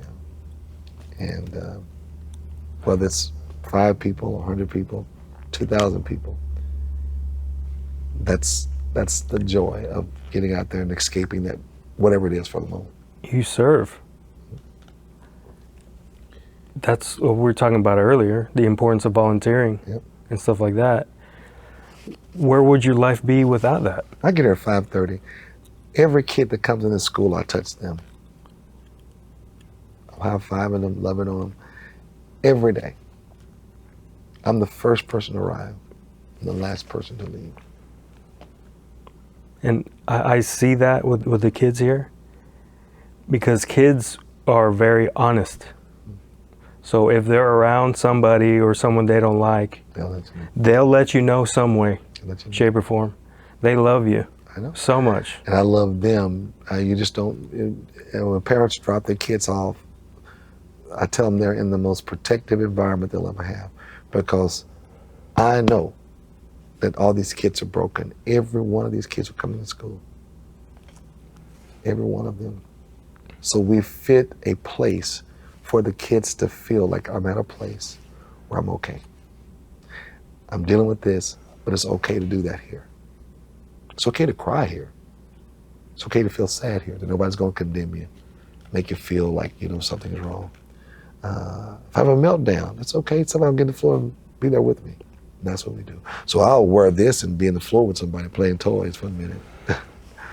And the next minute I'm up teaching, world geography. Yeah. Oh, that's another meltdown. Oh yeah. Yeah, Meltdown for that's another everybody. story. But What does it feel like when someone says, and this might be part of the reason for depression, someone says you saved their life, which is insane, right? What's the higher compliment than that? I don't think there is. You saved their life, but then you go home and you still, That's right. and then you're like, I saved someone's life, they said, but I'm still depressed. And that makes you even more like, what's wrong with me? Why do I still feel I'm loved, I'm respected, I do good work, I change people's lives? What's wrong with me? Someone told me one time, she says, listen, if you got a problem with me, talk to God. I'm thinking, well, maybe I need to talk to God about why he created me this way. Why he created me this way. And but when I look back over my life and I realize every child I saved that we adopted, there was 2 Hispanic kids that we wanted to adopt them so bad. And they were part of this group of the kids that we did adopt. And the worker said to me, they're still in my life today. They come for Thanksgiving and Christmas. The lady said, well, no, we're not letting you adopt them. Because you don't share the same culture. And I said, they've been in my house for 2 years. I am their father. That's all they know. And I remember whose dad made him eat jalapeno peppers as a punishment, beat him with hoses and sharp things. He would draw these pictures of swords and stuff, coming out of, and people used to say, I used to celebrate his pictures. The artistry was so beautiful. Yeah. Posted up and say, he said, you're crazy for putting that. He's gonna kill y'all one day. I said, no, he'll never kill us. He loves us too much. But I watched those kids age out of care because nobody wanted us to adopt them. Those kids are still broken today. So when you look and see the things that you did do, that's what makes you kind of, give yourself a reality check. That's why when I talk to myself, man, you cannot think like that. There's another kid around the corner waiting on you. And if you do something like that, then how many lives are you not going to? So touching a life really can change a destiny. And we see that. I got 2 special needs kids. That one. The other one is, he's older than she is. And they need us the rest of their lives. I mean, I'm their legal guardian, so I have to make decisions based, for them. I have to pay their bills. I have to make sure they get all their needs met. Even though they're adults, they still depend on us. Yeah. One thing that's really bothering me that's happening is a lone wolf mentality that's being sold to people, the younger people that believe that stuff. Isolate yourself. There's some good things about that, as in, work on yourself, work out and all that stuff. Yeah. But be a lone wolf. Don't trust anyone. Just do it for yourself. I'm like, what a terrible thing to teach people. Well, the world is such a crazy place to be. There are so many people who are just not. So it's almost, we just have so much going, so much, we're facing so much in our world today. Imagine if you were a lone wolf. I couldn't, like you wouldn't be doing this if you were just, screw everyone. Yeah, I'm going to do it for myself. That's a terrible thing to be teaching people. You need to go, because it's all insane. It's all crazy out there. I would never be a millionaire. I would never be rich. Me neither, believe it or not. Every need I see, every time I get on, it's an opportunity. People don't realize my deliverance or whatever healing, whatever you want to call it. My journey is being available to someone else who don't have within the tools to stop or to mitigate that. So that's what I do. I mean, these kids don't have nobody, some of these children. We had a service here 3 weeks ago of a young lady who was killed by her boyfriend. She has a daughter that's 16, 12 and 9.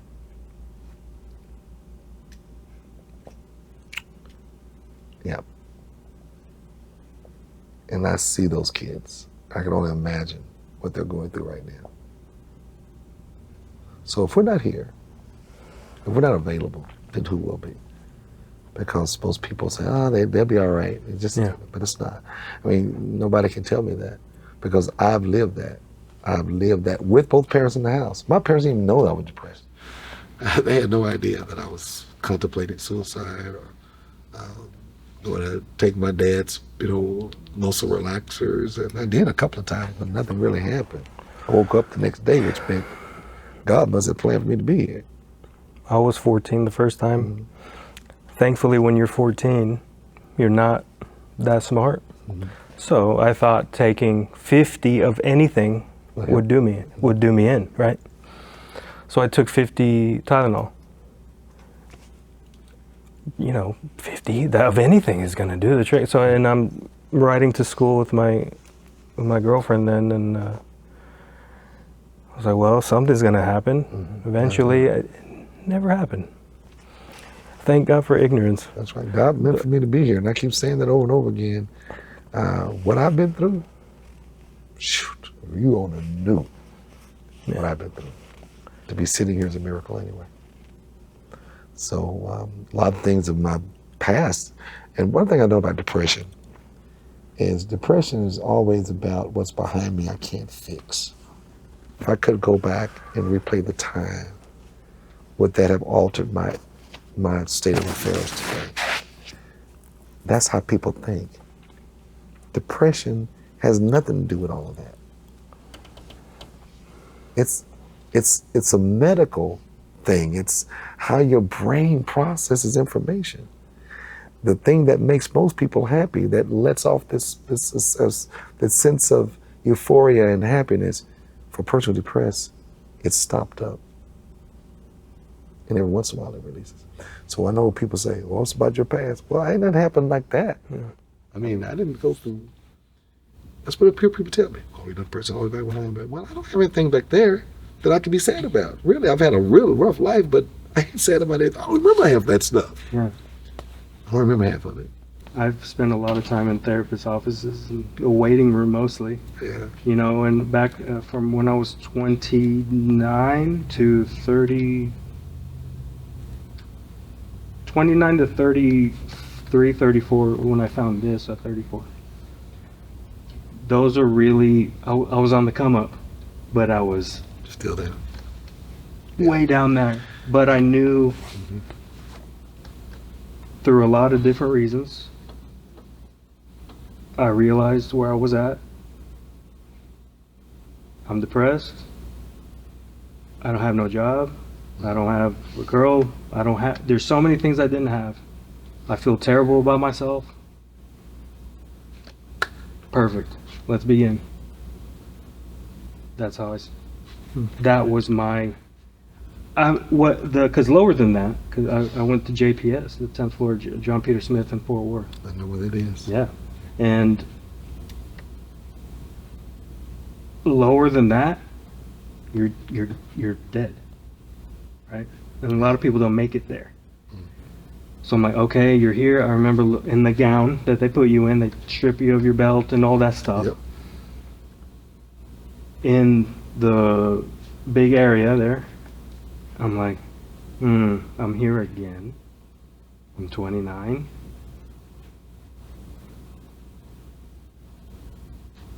I'm done.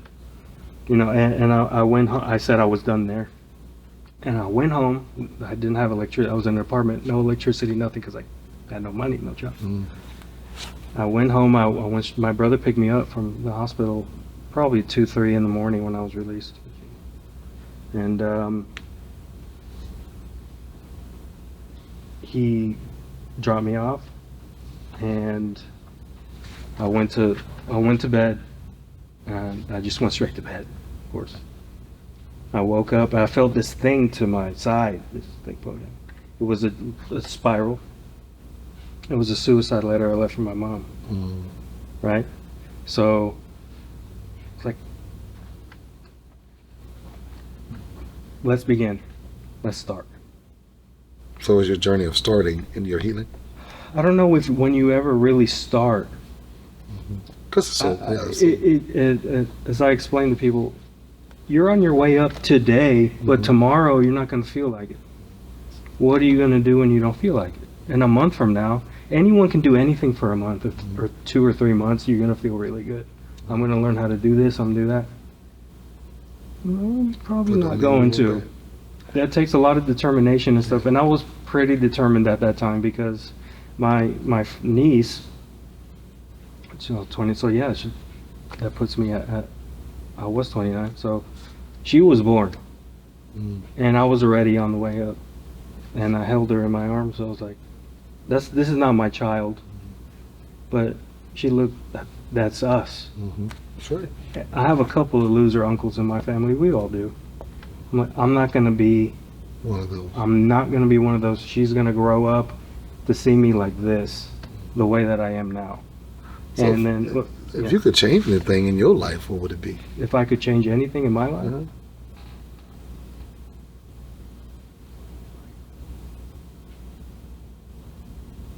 As you think about all the things you've gone through that brought you to this place, what would you change if you could change anything?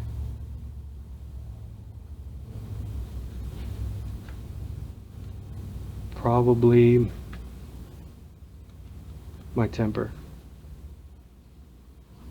My temper, and because I can be really, I'll be fine, and then I won't be the next day or the next hour. I do need my time to decompress. I need my time to, like after this, I'm going to bed for 3 days, Wow. right? Like, so Well, not literally, I gotta work tomorrow, but I gotta tune pianos tomorrow. But that's what I want to do, which is the worst thing you can possibly do. But what I would change, as right now, you ask me that, at this second, with my irritability, my temper, because that, I've scared a lot of people with that. And again, going back to what we were talking about earlier, it's not against them. It's just something. so did you ever have an official diagnosis of any sort? Oh, sure. Yeah, the severe depression. The first time I was diagnosed at 14 with depression. My mom took me to the clinic, or the family doctor, right? And I was on the phone with my friend the night before talking about all my symptoms. He's like, "Yeah, man, you definitely have diabetes." Because I would go and urinate at night, and all that stuff. Like, yeah, I think so. Oh, yeah, I got diabetes. Oh, well. So I'm going to the doctor, getting ready for my diabetes diagnosis, just off of one symptom. And he comes in with his clipboard and stuff. Again, he's like, "Yeah, looks like you got depression there." Never heard of it before. Never. Because on face value, the word depression, you're like, "Oh, I'm just sad. That's why?" Like, yeah, right. And my mom, she didn't say anything to the doctor, but on the ride home, she was like, "Yeah, you don't have that." I was in Millwood Hospital. Norman with us. Not that long afterwards. In a gown, 14 years old. Maybe I just turned 15. It was a summer. And I'm like, maybe he had a point. Maybe he had a point. That you were depressed. Maybe he had a point because I tried to, that was that pill incident. Took a bunch of, the 50 Tylenol, and then I took a bunch of other stuff later on, and I was so embarrassed because I was going to see the counseling at that time because of the school. I probably went to high school for about a year. So I dropped out when I was technically, I never passed the 9th grade. So, and my I wrote down all the pills and stuff that I took, and I just handed it to my counselor, just in silence, because I used to wear a hat a lot. You know, these kids, if you're ashamed of stuff, you wear a hat, the bill's going to be down to here. So I got put in Millwood for, I think the basic stay is 7 days, or until insurance kicks you 7 to out. 14 days. Is it 14? 7 to 14. 7 to 14, depending on how you are. But depending on insurance, too. Insurance, like, yeah. They'll try to keep you to make that money. I want to say insurance kicked me out. Exactly. It's Yeah. a business, right? I want to say insurance kicked me out around day 6. I said, Okay. and I remember the doctor coming in there and saying, how do you feel? Blah, blah, blah. Okay. I got released. Perfect. I'm back free. I'm so grateful to be out of there. Oh, I know. That was the greatest relief. I felt so happy. Because some people are in there really sick. Some aren't people they? are in there really sick, and I empathize with them, but Yep. but you're there. You can't be like, laughing at someone staring at a wall thinking they're Jesus Christ, because they're ill. But you're there too. That's right. So what's the difference? You're bunkmates with them. You're in the same room. What does it matter? That same night, one of the kids in the room flipped over the bed was like, I I'm told you here something now. Really. Did they put you on medication? Yeah. I don't remember what it was or anything. I wasn't very good at taking medication. I would hoard medication, or I just wouldn't take it. My parents my parents did the best. Like they didn't ask for any of this stuff. They don't know what to deal with that stuff. I understand that. Like, I wouldn't want them to deal with it anyway, because they'd be completely inept, terrible counselors. My parents would be 100%.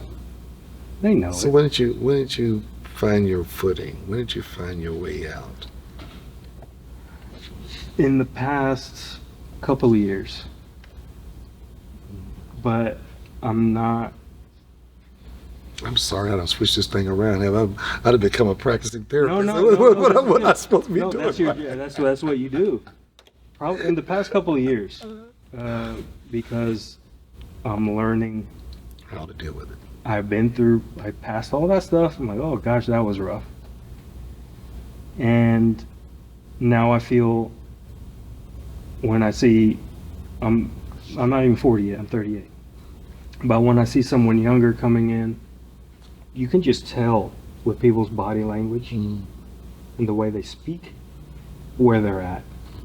You become a professional at just spotting that, because you were that for years. You're like, Oh yeah. Oh yeah. I can spot that. Like, I a can mile spot away. ADHD kids, no matter who they are, adults, whomever. A mile away. Come in the classroom, whatever. I was already my friend here. He walks around a lot. He don't know that. I know that he was walking around moving his arms and moving. He don't know I was watching him, observing him. Yeah. But You know, give off signs. Yeah, it's just what we are. I mean, and it's okay. It's okay. That's the thing.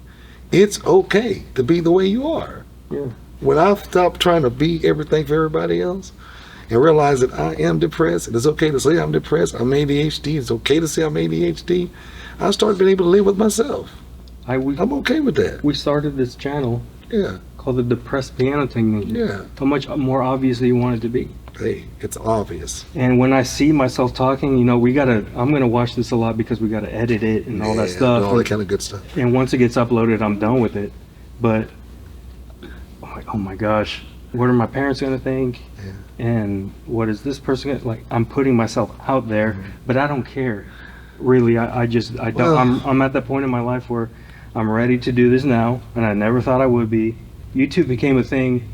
That stuff scares me. I mean, literally, it scares me. I'm the worst person to appraise myself. I mean, negative self-appraisal is a part of ADHD. We always fall hard.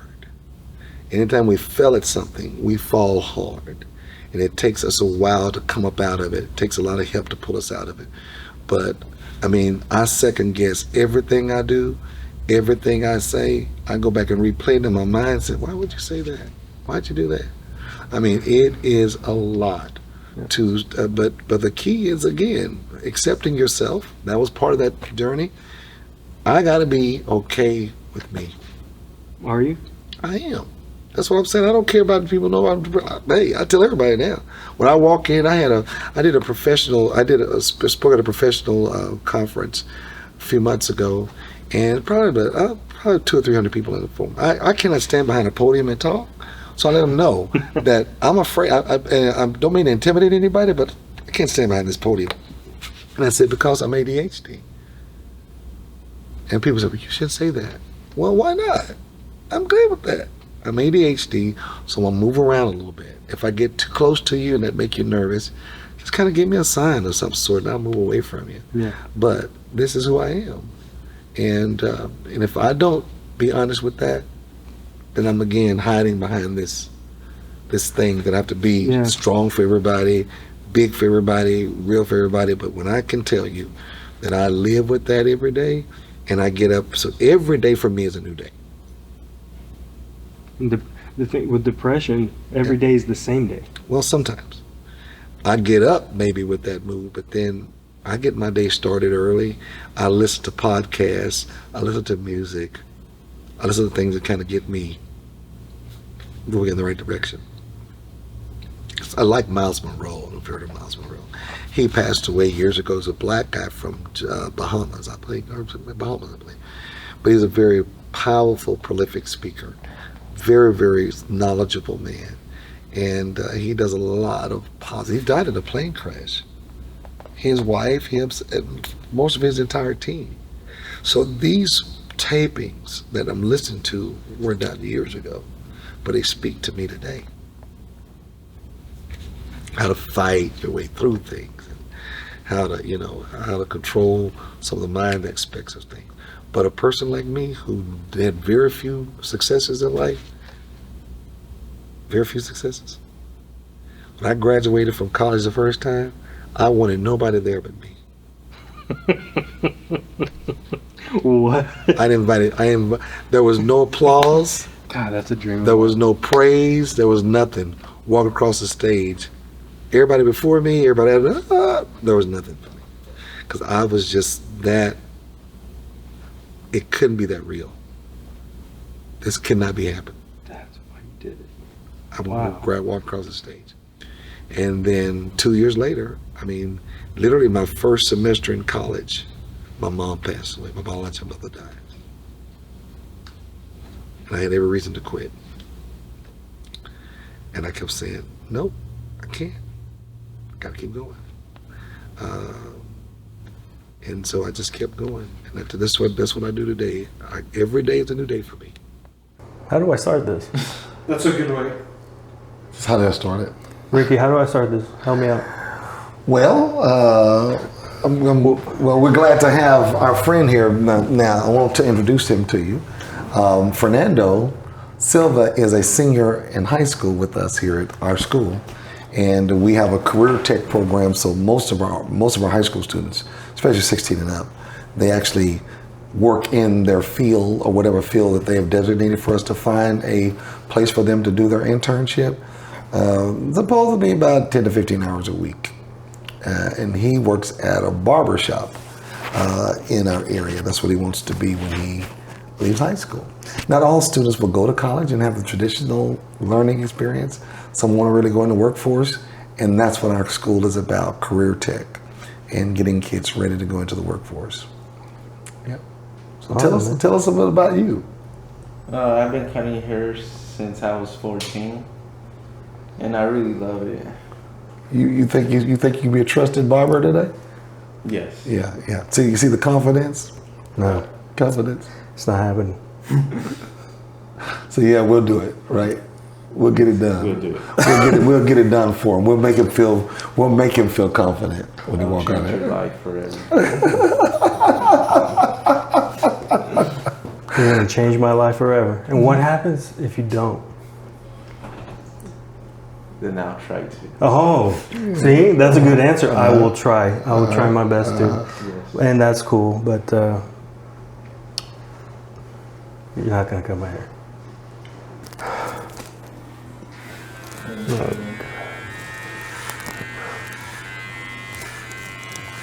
So, how do you feel about getting your hair cut now, huh? Not interested, we'll have a conversation about. But I'm sure he's going to change your life. Yeah, my life is. I can feel my life changing right now. Because they're making all that noise over there. So. My Jewish friends. This gentleman cutting my hair right now wants to be a barber. He's doing a good job though. Yeah, like he's cutting my hair like a Cadillac. So nice and. It's paying attention to it. Yeah, you're changing my life right now. I can feel it. But this place, you offer those opportunities for being an entrepreneur. When we sold the it's another place of healing too. What? It's another place of healing. See, because if you get people connected to things they like and things they enjoy, then life itself is not so bad after all. So if I come to school every day, but I have an opportunity to go do something I enjoy, sets a course of life. What other? I know Fernando wants to be a barber. Do you have other kids that have a good? We have a kid that works at a detail shop. Last semester we had a kid that worked at a veterinarian clinic. So I go out and find these places with kids that want to do it. So I go find places that will let these kids come in. So it's an agreement, it's kind of, kids have to be in, it's attendance. So they can't come to school and miss that or vice versa. It's part of their attendance. So, but it's wonderful to see them just going, and then also kids will find out what they don't want to do. That's just, I would say, that's just as important to know what you don't want to do than it is finding what you want to do. It's super important. Because I don't know what I had no idea that I'd be a therapist. I wanted to be a whole lot of things. But my journey, I've been in private practice since 2016. And I tell you, this is one of the most rewarding fields I've ever had. I'd rather do this than anything. The piano is your favorite instrument? Piano is my only instrument. Is it? I can play other instruments, but I have no skill in those things. But the piano, give me anything and I'll learn it. But you learn how to play by ear. Yeah, my mom tried to put me in lessons, but I kept getting in trouble because I hear the music and come back and I would fix it. Yeah, you're not the only one. That's not how that goes. I make it feel just right. But a lot of teachers don't like that. No, my creative, the lady used a little rod from an antenna rod. It would smack my hands. So I was like, oops, got to spank it because I didn't do it right. I didn't have enough patience to sit there and learn a piece of music. But you had it in your soul. Yeah. Which is what it is. Even right now, I mean, anything I'm created to do, I can, if it's in the line of music, theory and stuff, I will never understand master theory. Yeah. But I can sit down and you give me a piece of music and you say, I need you to learn this to perform it. I can do that. How do y'all put up with him? How do y'all do this all day long? Put up with who? You. I mean, what am I doing? I'm getting forced to get my hair cut. How do y'all do this? It's a skill. It's like if you want a big chest, you do push-ups. If you want big legs, wait a minute. What was the original question? I want to make sure I have this right before I take this How do y'all gown do this? How do y'all? No, that's not the question. You said, how do you put up with him? Yeah, but the thing is,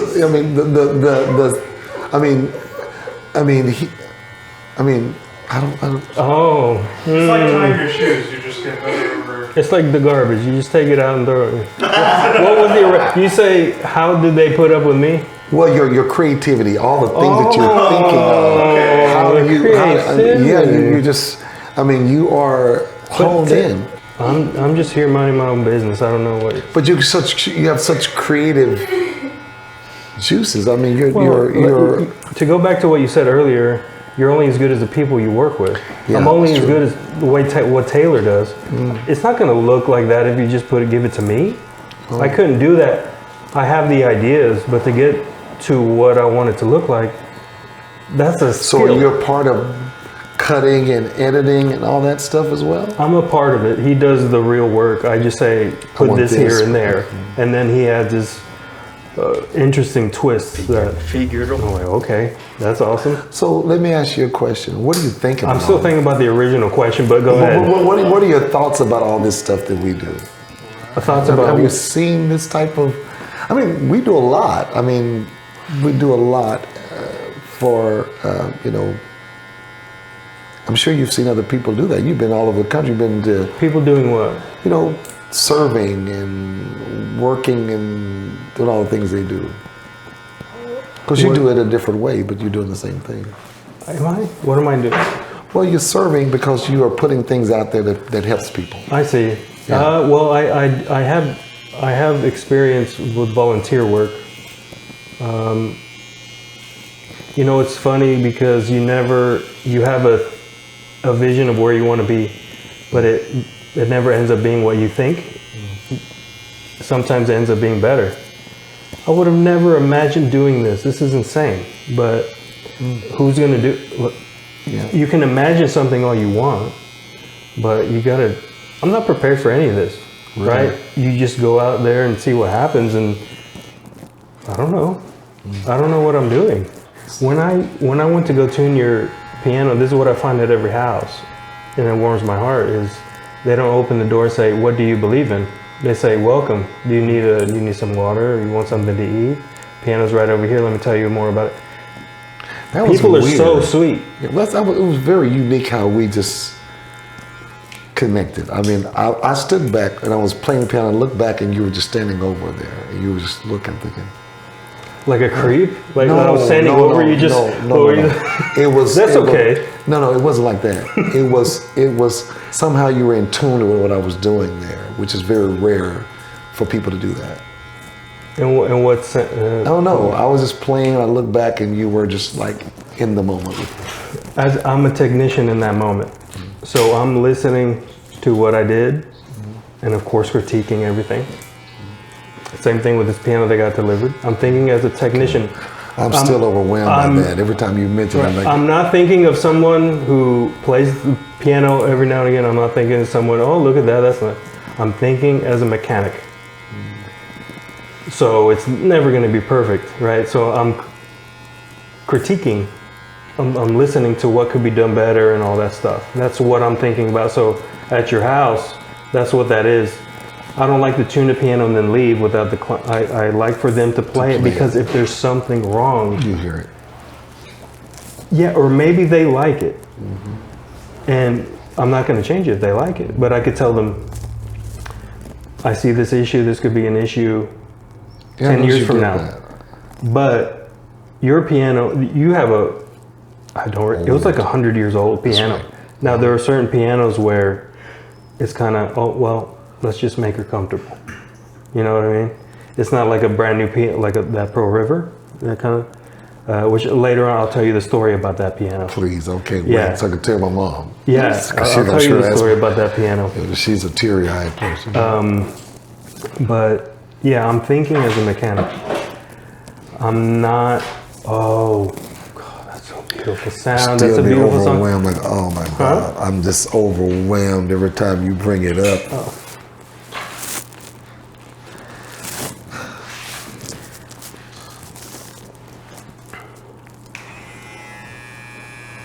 Do you know you just made my mom live another... She always says to me, well, baby, I don't know how much long I have, but I know it's not long.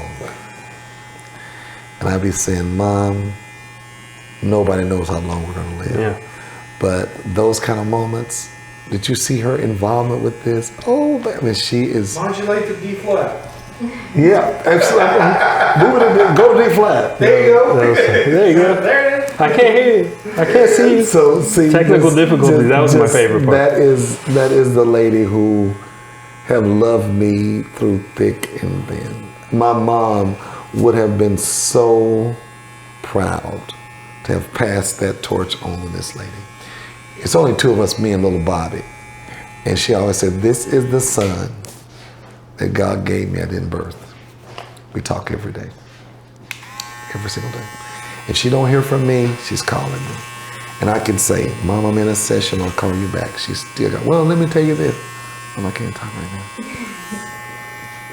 But she knows, she's been with she was at my wedding, she's been with every child I had,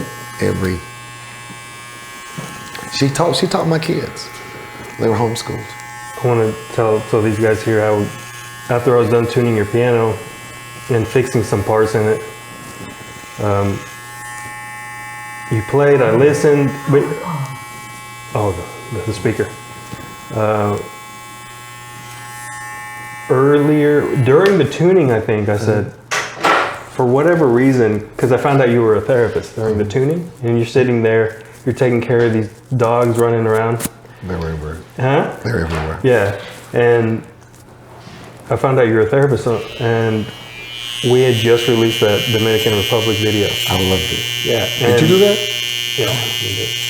And I was like, hey, you're a therapist? I'm like, I'm in those moments. This is how you make those connections, right? You either do it or if you're going to do something, do it. I'm like, well. And you have not failed to stay in connection. No. He will text me. He's very connected. And I said, well, I'm doing this YouTube thing called the Depressed Piano Technician. And you're like, oh, okay. You just moved on. I'm like, well, whatever. And then, exactly. I'm expecting everyone to be like, what? No one cares. But we don't know what it means. Yeah, exactly. So, and then I'm standing over you playing, and you're figuring out how to pay me and all that. You have those moments. We're talking back and forth, and we start talking and so fast forward 4 hours later, I'm leaving this place because you're like, let's go. Let's go. I brought you here. You brought me here. That appointment. I was going to go home. And you're like, no, let's go. I'm like, okay. This guy's... My office was here then, wasn't it? Yeah, everything the same, yeah. And I was like, okay. So I drove up here. I saw what you do, and I'm like, And I think we were like, okay, let's do this. Yeah. One day. I had many different counselors, therapists. Doing this, what I'm doing with you, and with other people, and it's been so much more helpful than that experience. But also at the same time, I never felt like I found the right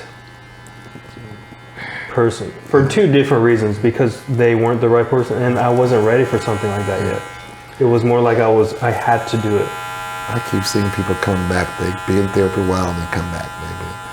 They say, well, I couldn't find anybody else like you. I'm thinking. So when I downsized my roster, and people were saying, well, you can't.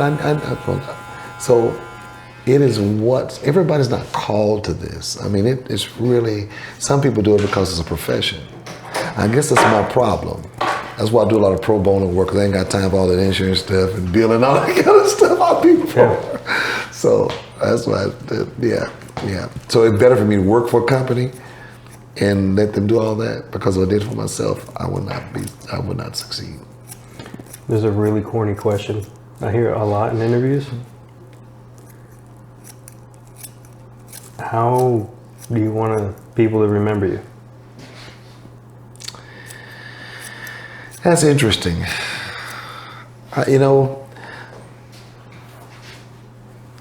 As a religious person, I see people get up at memorial services and lie all the time. Oh, they make up all these stories and they want to tell everybody. And then you hear all the chatter in the audience. So I always say this. However people remember me, I want their last experience with me to be the best. I want them to remember their last experience. So if I walk off the scene today, they'll say, I remember he did this. I remember he did that. So, leave a mark. Well, some kind of positive or kind of memory. Leave something that people can say, my life is better because I pass, or we pass journeys, we cross paths. And that's what I always want to happen.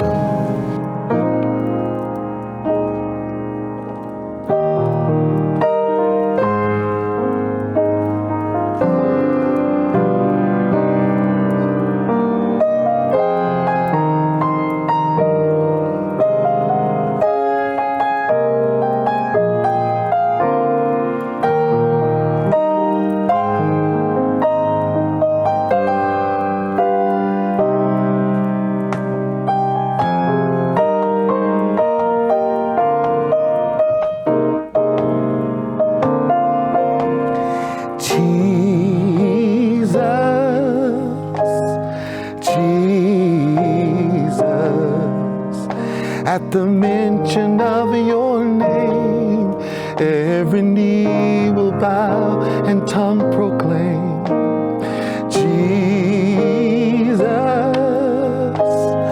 Jesus. You are Savior, you are Lord, and you are God. There is a name I love to hear. Jesus, Jesus. At the mention of your name, every knee will bow and tongue proclaim, Jesus, Jesus. You are Savior, you are Lord, and you are God. There is a name I love to hear. I love to sing His word. It sounds like music in my ear, the sweetest name on earth, Jesus,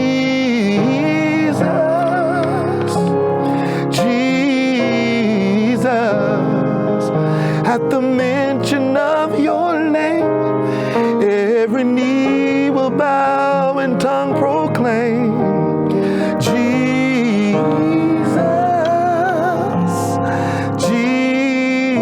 Jesus. You are Savior, you are Lord, and you are God. I don't have no voice at all, God. I done cried myself to words, nothing coming out. This is absolutely crazy.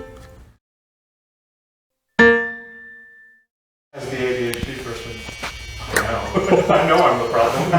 Yep. But you're not the problem. No. What do you think? Beats myself up. That's the appraisal, the negative self-appraisal part. Y'all look like twins. Same each other. Need to go.